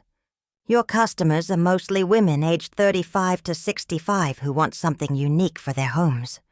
You've won the Regional Artisan Award twice, been featured in 3 magazines, and you're booked solid through Christmas." The contrast was devastating. "Rachel knows," I said, "because Rachel listens when I talk. Rachel asks questions. Rachel treats my work like it matters." I looked around the room at the faces of my family. Some ashamed, some defensive, all finally beginning to understand. "So let me be very clear about something," I continued. "I am not asking permission to make decisions about my business. I am not asking approval for my partnerships, my investments, or my plans. I am informing you as a courtesy, because you're my family, but your approval is not required." "But Mom," Emily said, "major decisions." "Emily, what major decisions have you informed me about this year?" "I don't know what you mean." "Your job application in Seattle. I heard about it from Ruth." Emily's face flushed. "That's preliminary. Nothing definite." "John, your investment in cryptocurrency. I learned about it when you asked Frank to co-sign a loan." That was a good opportunity. Lisa, your decision to put Emma in private school. I found out when you asked me to babysit. For the interview. We were going to tell everyone. You make major decisions that affect your lives, your finances, your futures, and you inform the family afterward, if at all. But somehow, my business decisions require committee approval. The hypocrisy was laid bare, stark and undeniable. The truth is, I said, standing up, you're not concerned about my decisions. You're concerned about losing control over me. You're worried that if I'm financially independent, successful, and confident, I might stop being available for whatever you need, whenever you need it. That's not, John started. It is exactly that. And you know what? You're right to be worried. The room went dead silent. I am not going to be available in the same way anymore. I'm not going to drop everything for every emergency. That isn't actually an emergency. I'm not going to say yes to every request just because saying no might inconvenience you. I'm not going to pretend my time and energy are worthless just to make your lives easier. I picked up my purse and walked toward the door. Where are you going? Frank asked. To sign a lease on a studio space for my business. Helen and I are meeting the landlord in an hour. You're really doing this? Emily asked. Emily, I've been doing this for 8 years. You just haven't been paying attention. I paused at the doorway and turned back. I love all of you, I said. But I'm done being invisible in my own life. When you're ready to see me as I actually am, a successful businesswoman, a competent adult, and a person whose dreams and goals matter, we can have a different conversation. Until then, I'll be busy running my company. As I walked to my car, I could hear the eruption of voices behind me. Accusations, defenses, arguments about what had just happened. But for the first time in years, those voices couldn't touch me. I had found my power, and I was never giving it back. The studio space was perfect. Helen and I stood in the converted warehouse, sunlight streaming through the tall windows, illuminating, dust motes that danced like possibilities in the air. The landlord, a woman named Sarah, who'd built her own business from nothing, understood immediately what we were trying to accomplish. The lease is straightforward, she said, handing me the documents. First and last month's security deposit and you're good to go. The previous tenant left the workshop tables, and that lighting system is top of the line. I signed without hesitation. My name looked strong and confident on the documents. Margaret Carter, President, Carter Creations, LLC. Congratulations, Sarah said, shaking my hand. I have a feeling you're going to do amazing things here. Helen squeezed my shoulder. We already are. The drive home was quiet, but not the uncomfortable silence I'd grown used to. This was the silence of satisfaction, of decisions made and boundaries drawn. My phone had been buzzing steadily. Texts from John, missed calls from Emily, a long voicemail from Frank that I wasn't ready to hear yet. But there was one text that made me smile. From Rachel. Mom, I'm proud of you. Can we talk later? When I pulled into the driveway, Frank was waiting on the porch. He looked older somehow, smaller, like a man who'd just realized he'd been living in a house of mirrors. They're gone, he said as I approached. John and Lisa took the kids home. Emily left with David. Ruth went to get groceries. She said to tell you she's making your favorite dinner. That's thoughtful of her. Margaret, we need to talk. Do we? Please. I unlocked the front door and he followed me inside. The living room still held the tension from our earlier confrontation. Chairs pushed back, coffee cups abandoned, the air thick with unfinished arguments. I had no idea Frank said. About the business, about the money, about how successful you've become. I know. Why didn't you tell me? Really tell me? I set my purse down and looked at my husband. Really looked at him. Frank, I tried to tell you every day for 8 years. What I think you're asking is why I didn't force you to listen. He sank into his recliner, the fight gone out of him. I guess I thought it was like when you used to paint, remember?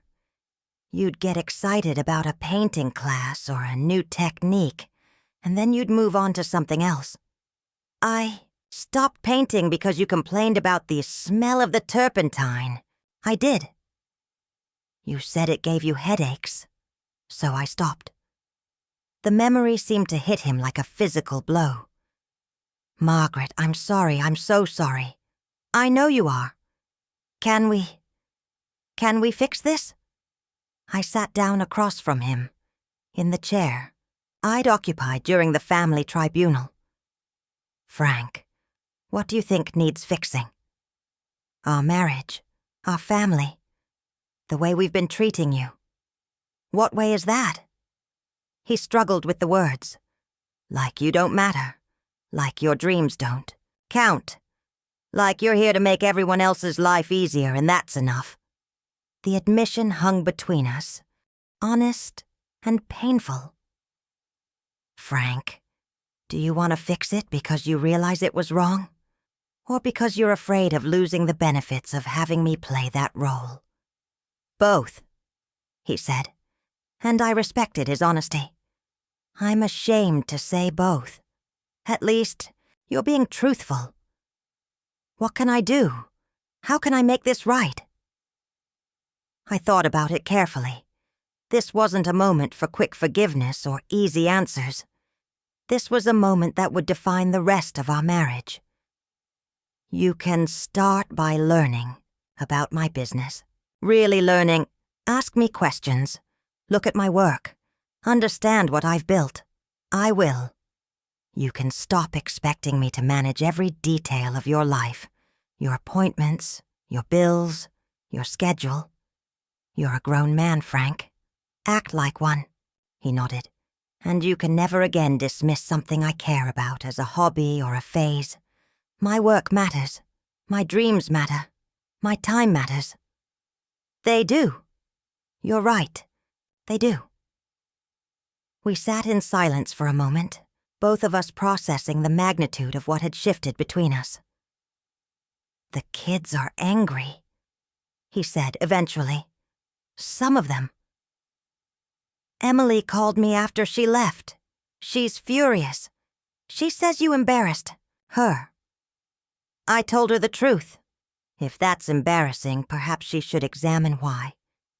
John's talking about the money, about the business. He seems to think what? Frank looked uncomfortable. He seems to think that since you built the business while living here, using our resources, he should have some claim to it. The audacity took my breath away. Our resources, that's what he said. Frank, I have paid more than half the household expenses for the past 5 years. I paid off the mortgage. I bought groceries, paid utility bills, covered the insurance. What resources of his do I use? I don't know. I think he meant the garage.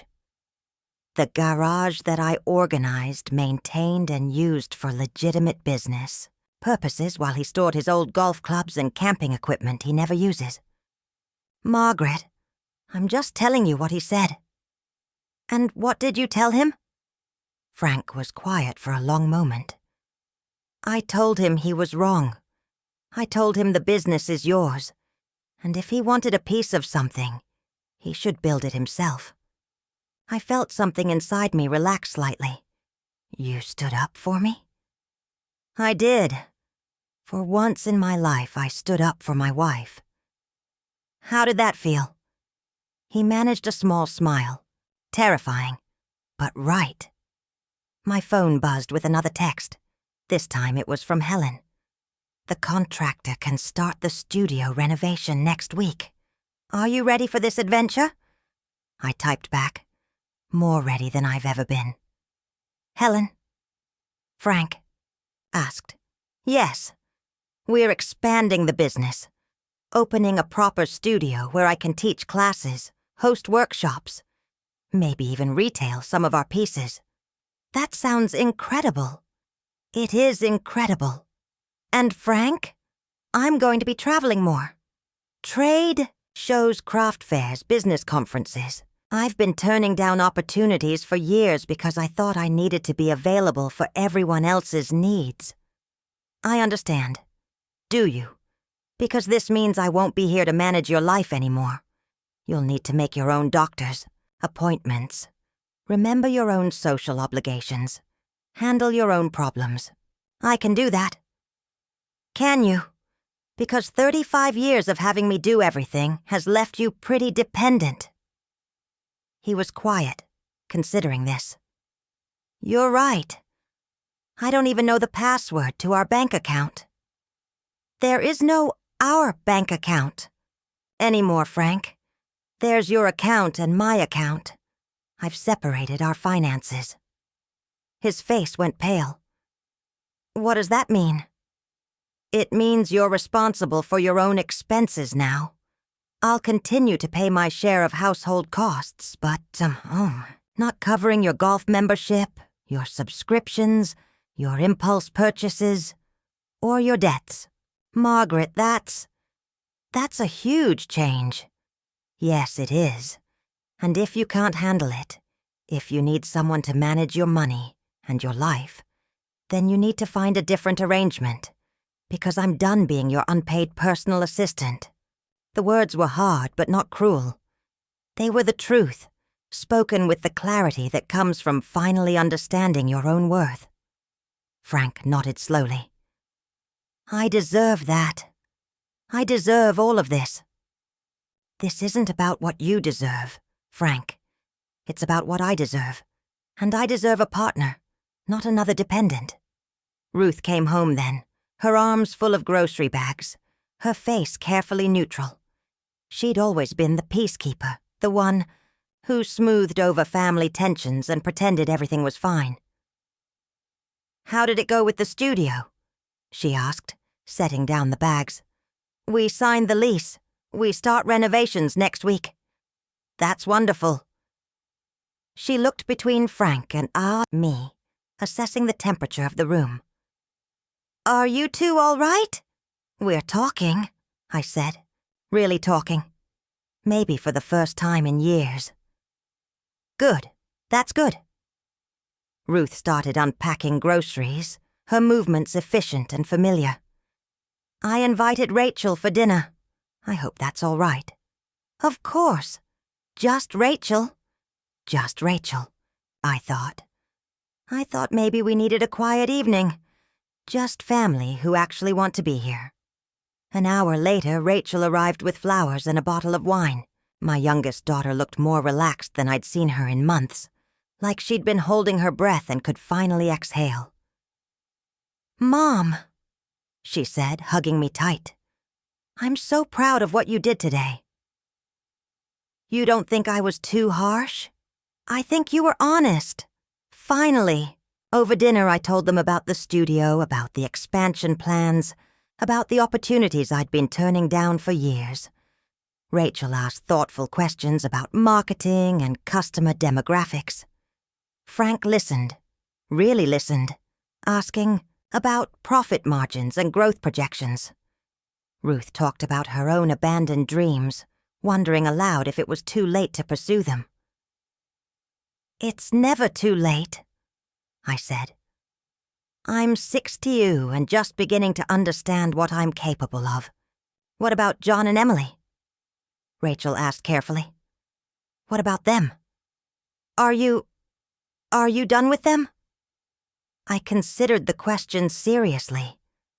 I'm done accepting their treatment of me. I'm done being invisible. But if they can learn to see me as I actually am, If they can treat me with respect and acknowledge that my life has value beyond what I can do for them, then we can rebuild something. And if they can't, then I'll miss them. But I won't sacrifice myself to maintain relationships that require me to be less than I am. Rachel nodded. I understand. And I want you to know. I see you. I've always seen you. I just didn't know how to stand up to the others. You stood up today. That took courage. I learned from the best. After dinner, we sat on the porch watching the sunset. Mrs. Benson waved from her garden, and I waved back. The neighborhood felt different somehow, like I was seeing it through new eyes. Margaret, Frank said quietly, I have a confession. What's that? I'm scared. Of what? Of losing you. Of not being enough now that you don't need me. Frank, I never needed you to take care of me. I needed you to see me, to value me, to be proud of me. I am proud of you. Are you? Or are you just saying that because you're afraid? He thought about it honestly. Both. But the pride is real, Margaret. I just never knew how to show it. Learn. I will. As the stars began to appear, I felt something I hadn't felt in years. Peace. Not the exhausted peace of surrender, but the energized peace of alignment. For the first time in decades, my life matched my values. My actions reflected my worth. My relationships were honest, even if they were smaller. My phone buzzed one more time. A text from an unknown number. Mrs. Carter, this is Sarah from the studio space. I wanted to thank you for choosing our building. I have a feeling you're going to inspire a lot of people. I showed the text to Rachel. She's right, you know. You're going to inspire a lot of people. I already have, I said, looking at my daughter. I've inspired myself. 3 weeks later, I was standing in my new studio, surrounded by the controlled chaos of renovation. The contractor, a woman named Maria, who'd built her own construction company, was explaining the timeline for the lighting installation. Another week for the electrical work.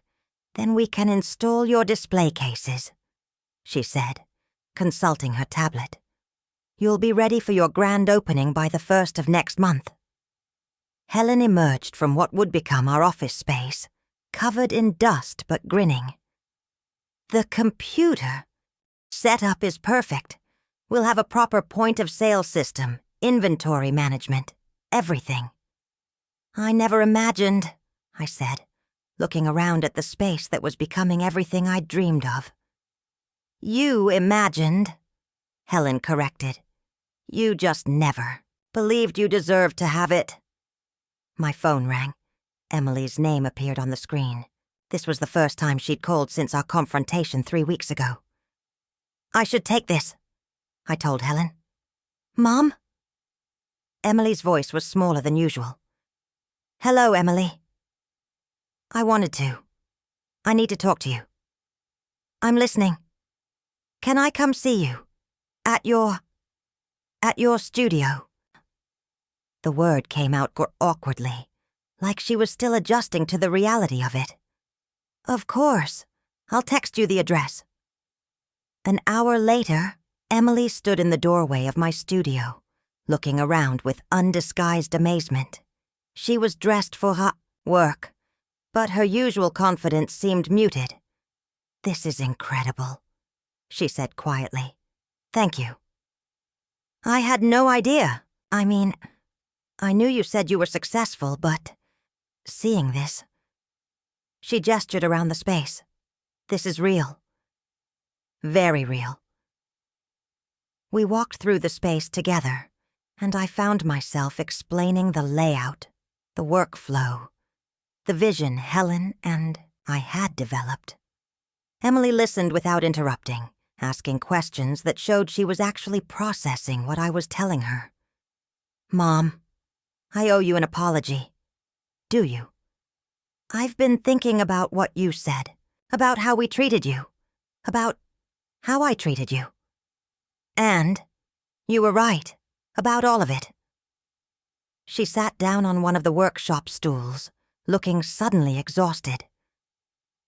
I called you that day about babysitting Emma, and when you said you had a client meeting, I was furious. Not inconvenienced. Furious. Why? Because... She struggled with the words. Because I thought you were playing pretend. I thought you were making up important meetings to get out of helping me. Did you consider that the meetings might actually be important? No, I didn't. I assumed that nothing you did could be as important as what I needed. The admission hung between us, honest and painful. Emily, why did you assume that? Because you were always available before, for everything. Every crisis, every need, every last-minute emergency. You never said no, so I assumed you didn't have anything to say no to. And now? Now I realize that you were saying yes to everyone else at the expense of yourself. And I was so used to benefiting from that sacrifice that I couldn't see it for what it was. I felt something in my chest loosen slightly. What changed your mind? 2 things. First, I talked to Rachel. Really talked to her. She told me about all the times you tried to share your successes with us, and we brushed you off. She remembered things I had completely forgotten. What things? Like when you won that big award, and I cut you off to talk about my promotion.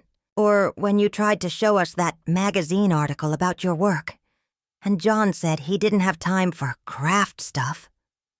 And the second thing, Emily looked embarrassed. I needed help with something last week. A last-minute presentation. For a client. I called you, and when you didn't answer immediately, I got angry. Then I realized I was angry because I expected you to drop everything for me, the way you always had. But I didn't answer because I was in a meeting with a potential distributor. I know that now. Ruth told me. And I realized that for the first time in my life, I had to solve my own problem. I had to figure out my own crisis. And you know what? What? I did it. I figured it out and the presentation went well, and I felt proud of myself in a way I hadn't in years. Because you did it yourself. Because I did it myself. And I realized how much I'd been depending on you to solve problems that I should have been handling. We sat in comfortable silence for a moment, both of us processing the shift in our dynamic. Mom, can I ask you something? Of course. Are you happy? With all these changes? With the business? With the way things are now? I considered the question carefully. I'm happier than I've been in decades. But it's not easy happiness, Emily. It's the happiness that comes from living authentically, even when that means some relationships have to change. Do you miss how things used to be? I miss the closeness. I miss feeling needed. But I don't miss feeling invisible. I made you feel invisible. Not just you. All of you. But yes, you did. I'm sorry, Mom. I'm really sorry. I know you are. Is there a way to fix this? To have a relationship that's different but still real? What would you like that to look like? Emily thought about it. I'd like to know you. The real you. The woman who built this business. Who has dreams and goals and opinions. I'd like to ask you for advice sometimes, instead of just asking you to solve my problems. I'd like that too. And I'd like to help you sometimes. Not because you need it, but because I want to be part of your success. How? I don't ask? No. Maybe I could help with marketing. I do know something about business strategy. I smiled.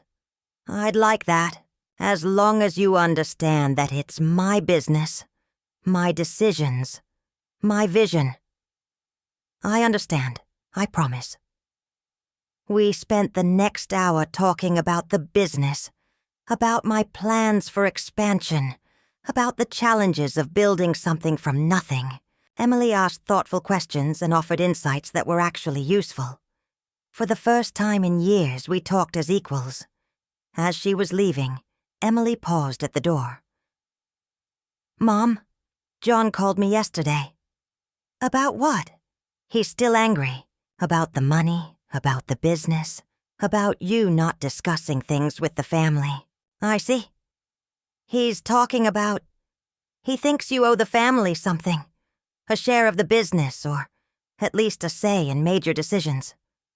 I felt the familiar tightness in my chest, the old fear of conflict. But it passed quickly, replaced by a calm certainty. "Emily, what do you think?" "I think he's wrong. I think he's angry because he can't control you anymore, and he's looking for a way to get that control back."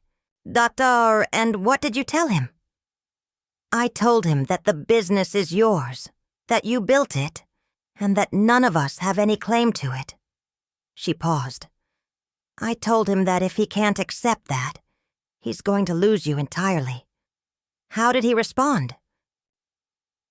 He hung up on me. I nodded. John's going to have to make his own choice about what kind of relationship he wants with me. I can't make it for him. What if he chooses badly? Then I'll miss him. But I won't compromise myself to keep him comfortable. Emily hugged me goodbye, and for the first time in years, it felt like a hug between two adults who respected each other. After she left, Helen returned from a meeting with a potential wholesale customer.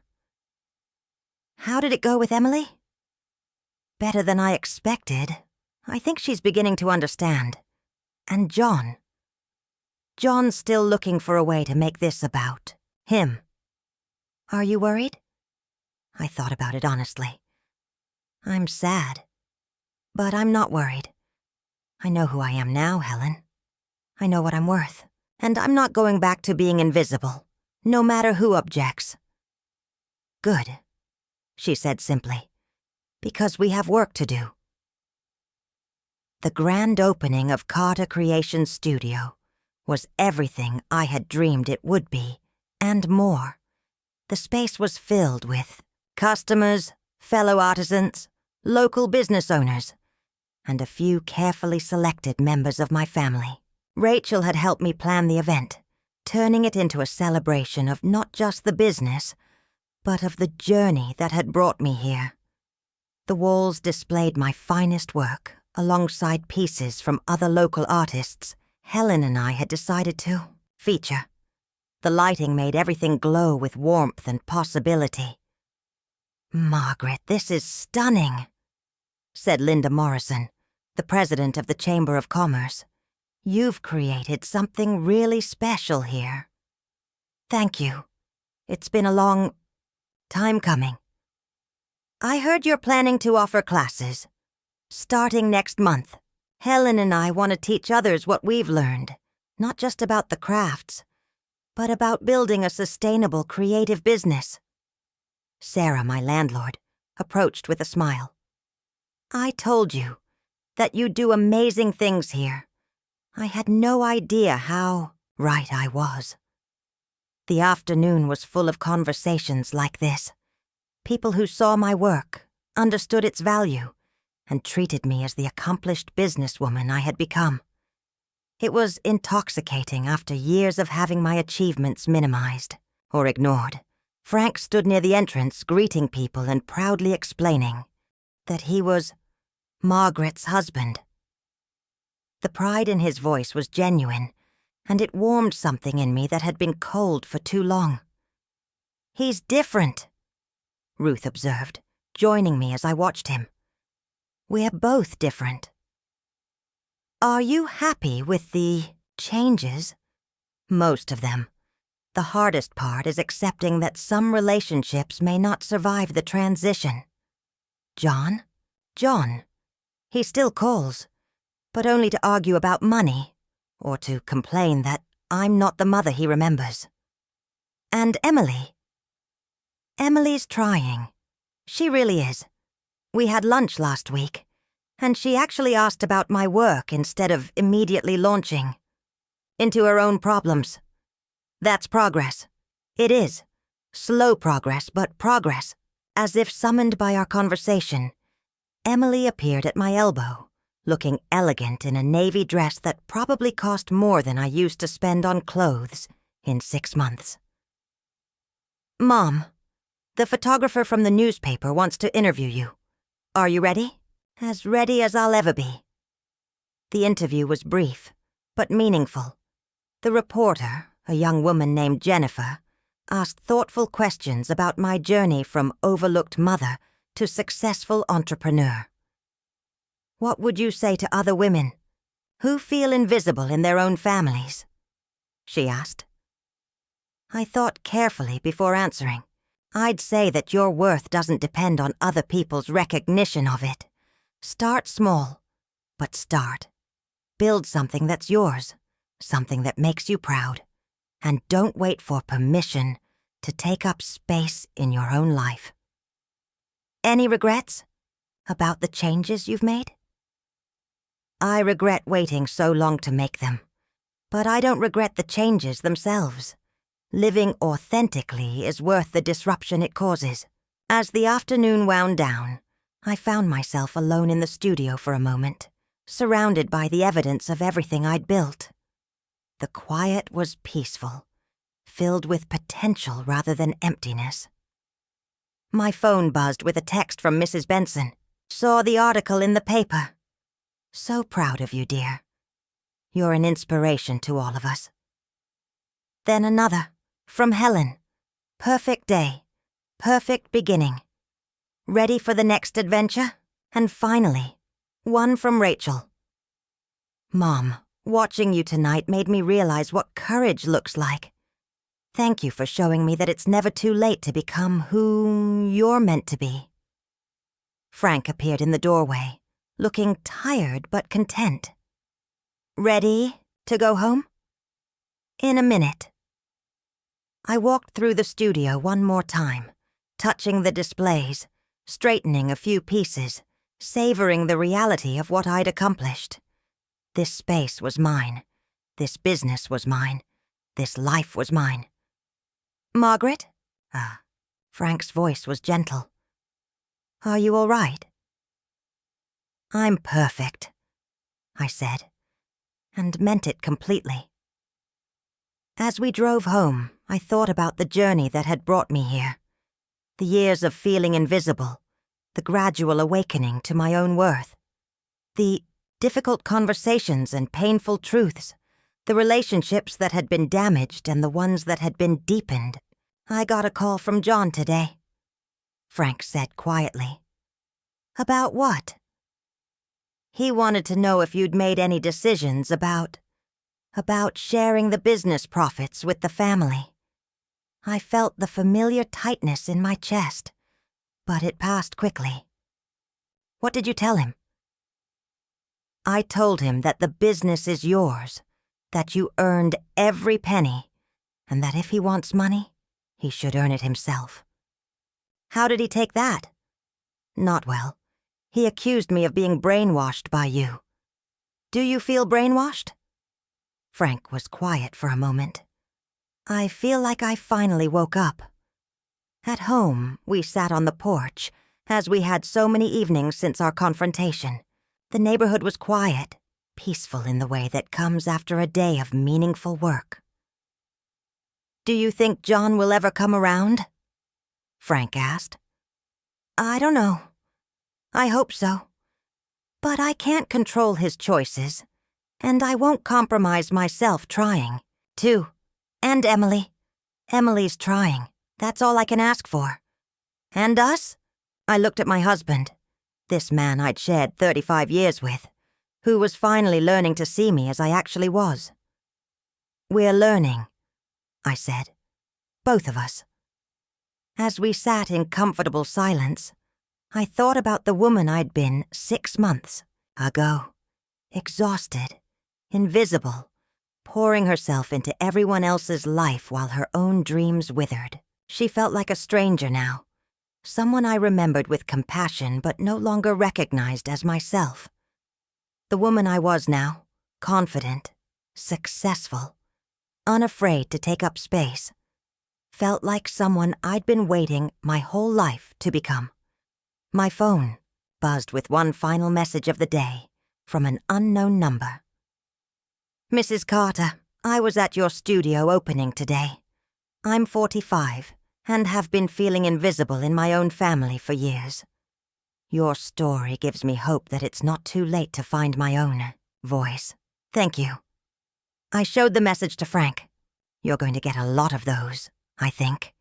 "I hope so." "Why?" "Because every woman deserves to know what I learned.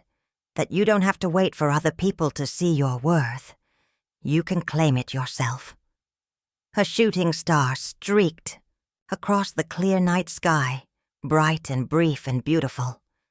I made a wish, not for my family to change, not for easy reconciliation or simple forgiveness, but for the courage to keep being exactly who I had become. Margaret Carter, businesswoman, artist, inspiration, invisible no more. Epilogue. 1 year later. The second annual Carter Creations Holiday Showcase was even more successful than the first.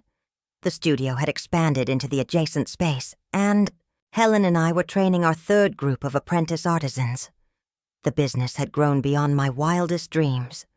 But more importantly, I had grown into someone I was proud to be. Emily and I had lunch every 2 weeks now, a tradition that had evolved from awkward apologies into genuine friendship.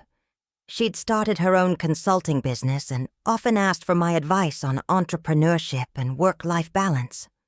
Rachel had moved back to town and was working as my business manager, bringing fresh energy and new ideas to Carter Creations. Watching her confidence grow had been one of the greatest joys of the past year. Frank had started going to counseling, working through decades of learned helplessness and dependency. Our marriage was different now, smaller in some ways, but deeper. We were learning to be partners instead of caretaker and dependent. John and I spoke occasionally, stilted conversations that felt like negotiations between distant countries. He had never apologized, never acknowledged what he'd done wrong, but he had stopped making demands. It wasn't the relationship I would have chosen, but it was honest. Ruth had surprised everyone by enrolling in art school at 68. "You inspired me," she'd said simply. "If it's not too late for you, it's not too late for me." Mrs. Benson had become one of my best customers and most enthusiastic promoters, telling anyone who would listen about the woman next door who'd found herself in her 60s. But the most meaningful changes weren't in my relationships with others. They were in my relationship with myself. I had learned to value my own opinion, to trust my own judgment, to take up space without apologizing for it. Standing in my thriving studio, surrounded by the work of my hands and the dreams I dared to pursue, I thought about the woman who had sat silently through that family meeting a year ago, desperately seeking validation from people who couldn't see her worth. She had been brave in her own way, holding on to hope when hope seemed foolish. But she had been waiting for permission to live her own life. I was no longer waiting. The future stretched ahead, full of possibilities I was finally ready to claim. There would be challenges, setbacks, difficult conversations still to come. But I would face them as myself, whole, visible, unafraid. I had reclaimed my dignity, and nothing would ever make me give it back again. The end.